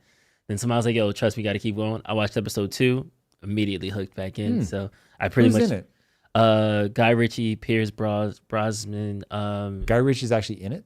I'm sorry, Matt Hardy. Tom Hardy. Oh, shit. Tom Hardy, Matt Hardy. Tom Hardy, Guy, Pierce Brosnan, Helen Mirren, and it's a bunch of dudes that you've seen in Guy Ritchie movies with hard faces. I like it. Yeah, all of those dudes in there. It's kind good of- though. Guy Ritchie could do no more wrong to me. I love Guy Ritchie, so Did you see Fountain of Youth? yes. He didn't do you a little dirty there? You didn't like it? Not really. It I was took a National nap in the Treasure middle of it. meets National Treasure meets Exactly. Some other thing you've seen Da before. Vinci Yeah. Method or whatever Code. like that. Da Vinci Code, yes. Yeah. I was watching it with my roommate. She's also a writer. I love writing stuff, watching things with writers, because she sat back and was like, oh, sorry, spoilers for people who have seen it. Oh yeah. But it's like the kid, like the music thing. She called that as soon as the kid walked Really? into the room. She's like, oh, music. Yeah. And I was like, it's not good. Yes, it is. And like, so it's funny. We play like this setup 'Cause they payoff know what game. you have to plant. Yeah. So That's by the catch. we were 75% into the movie, and she was like, music, this is how it's gonna end. And I was like, yeah, we pretty much called it at that point. I forget who it was that said this. It might have been Tarantino. And somebody said, modern movies have become so predictable that it's unbearable. Yeah. And that's hard to avoid. Like, we've had stories be told to us a certain way that it's like the Mr. Beastification of YouTube. He is simply optimizing for the human mind. Movies have optimized for the human mind to maximally retain attention. But by maximally retaining attention over generations, they shorten attention span and become extremely predictable. And so it's like, how do you both make a film that is surprising and people will watch? Our only hope, I think, is AI, that you'll be able to, because it'll be so cheap to make a movie, that you can really experiment with things. It'll be very surprising. And maybe it's something you never watch again because it doesn't have that rewatchability that modern movies have.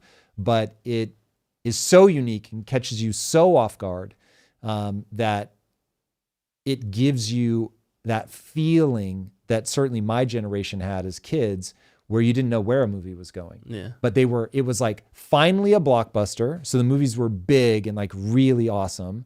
But at the same time, they weren't predictable yet. You hadn't seen it over and over and over.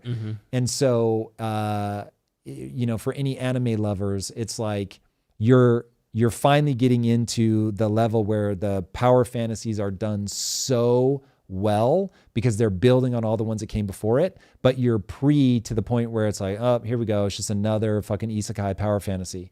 And that sweet spot of like, there's enough that came before it that we've really learned how to finesse this style, but we haven't done so many to death that it's become this over commoditized, predictable output. Yeah. Somebody put Usual Suspects had the surprise and rewatchability, and that was such a good movie. So good. But it's one of those things though where I have to be fair to media. There are 17 plot lines, so there comes a point in time where a lot of things are predictable. I think it's just when we can see it coming, that's the part that we kind of hurt. Like Lion King is just Hamlet with lions. Like we can kind of tell based off of that what was going to happen, but we were still in the believability. We suspended belief. We went through the roller coaster ride. But did you know Hamlet? I mean, Drew, listen, you might be like way more advanced. I watched Lion King and was like, damn, that's good. You can tell me it's Hamlet all day. I don't fucking know. Yes, but I say that to say that like there are certain things that I know this is predictable. I see it coming, but they're like, to me, I see the Marvel movies are the biggest violators of this, where it's like, we can see what happens in a Marvel. Like I just watched Thunderbolts and it was like, don't you dare spoiler that one. I haven't seen it yet. Team is assembled, team splits up, team comes back reunited and wins in the end. And it's like, this was a rom-com. It's very formulaic. Like just like with rom-coms, it's their meet cute. They get into a dumb fight. We think they're not going to do it. They get back together in the last scene. Did they do a 45-minute last scene battle? I despise those. It wasn't It's 45 so minutes, boring. but yes. Oh my God. This is one where the constraints make the creativity. When people can just do whatever they want, they just show buildings being destroyed over and over and over. You've got to put creative constraints on yourself. I forgot who I was watching it, but they were like Trash. fight scenes nowadays. The dude who did John Wick. It's gonna ruin how you watch Keanu movies. Reeves or the director? The stunt dude. So the dude who did John Wick, I found out he was the main stunt actor in the Matrix series.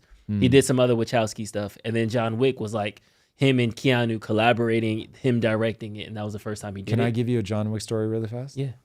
So shout out to Lisa Bilyeu, Quest. We're doing a big video series to launch our pumpkin pie bar. And Lisa was like, I found these incredible stunt guys that are going to help us. And they're working on this new Keanu Reeves movie. I've never heard of it. They told me the name, but I forget. But they're coming in. You should meet with them. Because obviously we're trying to launch the studio at some point. And so they come in. They're like, yeah, we've done this movie with Keanu Reeves called John Wick. And like part of me is like, oh, that's going to fail. And you're just like, well, I wish them the best. But those guys were sitting in my office back at Quest being like, hey, this is what it's going to be. It's going to be pretty cool. We should do. And they end up working on this video series with us. So they've already done John Wick, and they end up, or they're in the middle of doing John Wick, and they do this video for a protein bar company. It was crazy. That's nuts. But that was cool. And then when it blew up, I was like, holy shit. Yeah. That was really fun. So it was just, it's interesting though, but he was talking about like the evolution of movie action scenes is because a lot of times they have the actors and everybody already paid. So then they just come and say, okay, now let's construct the action scenes. Where he said what they did differently was they constructed the action scenes first, and then they started to kind of assemble a cast and things. So every action sequence is specifically for that actor in that situation versus, okay, just give them a CGI suit and we'll fix it in post type thing. And he Plus, was like, those guys love action, love they were martial artists on the weekends. They actually are disciplined facilitators of the art. So it's one of those things. They're not just doing this to see cool explosions. They believe it outside of the movie space. So yeah, like when you find that level of passion, and there is something about Keanu Reeves is eminently likable. I don't know what it is. Lisa and I were watching the movie Parenthood over the weekend, which was made in like, I want to say like 86, 87, something like that. Mm-hmm. And Keanu Reeves is in it. And I was like, God damn, this guy has been around forever. And he just keeps getting roles, franchises. And listen, I love that guy. I could not love him anymore if I tried. But acting, like, there's a reason that he said the writers are going to be paid in proportion to the number of words they use. The more words they use in John Wick, the less they'll make. And so he was like, he knows, like he just gets like how he comes across and how best to use him. Oh man, it's just something about that guy. It's very, very impressive. I have a good note on that. Benicio del Toro was doing the first Sicario, and he said he cut down a half a page of script. He was like, I could do all these words with just a look. And and the director was like, yeah, if I could go for it. And then they just like slash pages. So there is something to that balance. It's incredible. All right. I love it when people are able to pull stuff like that off. Yeah. I know what you're going to say. It's 9. Yeah, we got to go. Last words. Boys and girls, thank you so much for joining us. As always, this was wonderful. If you haven't already, be sure to subscribe. And until next time, be legendary. Make sure on Monday you watch that deep dive. All right, everybody. Peace out. Later.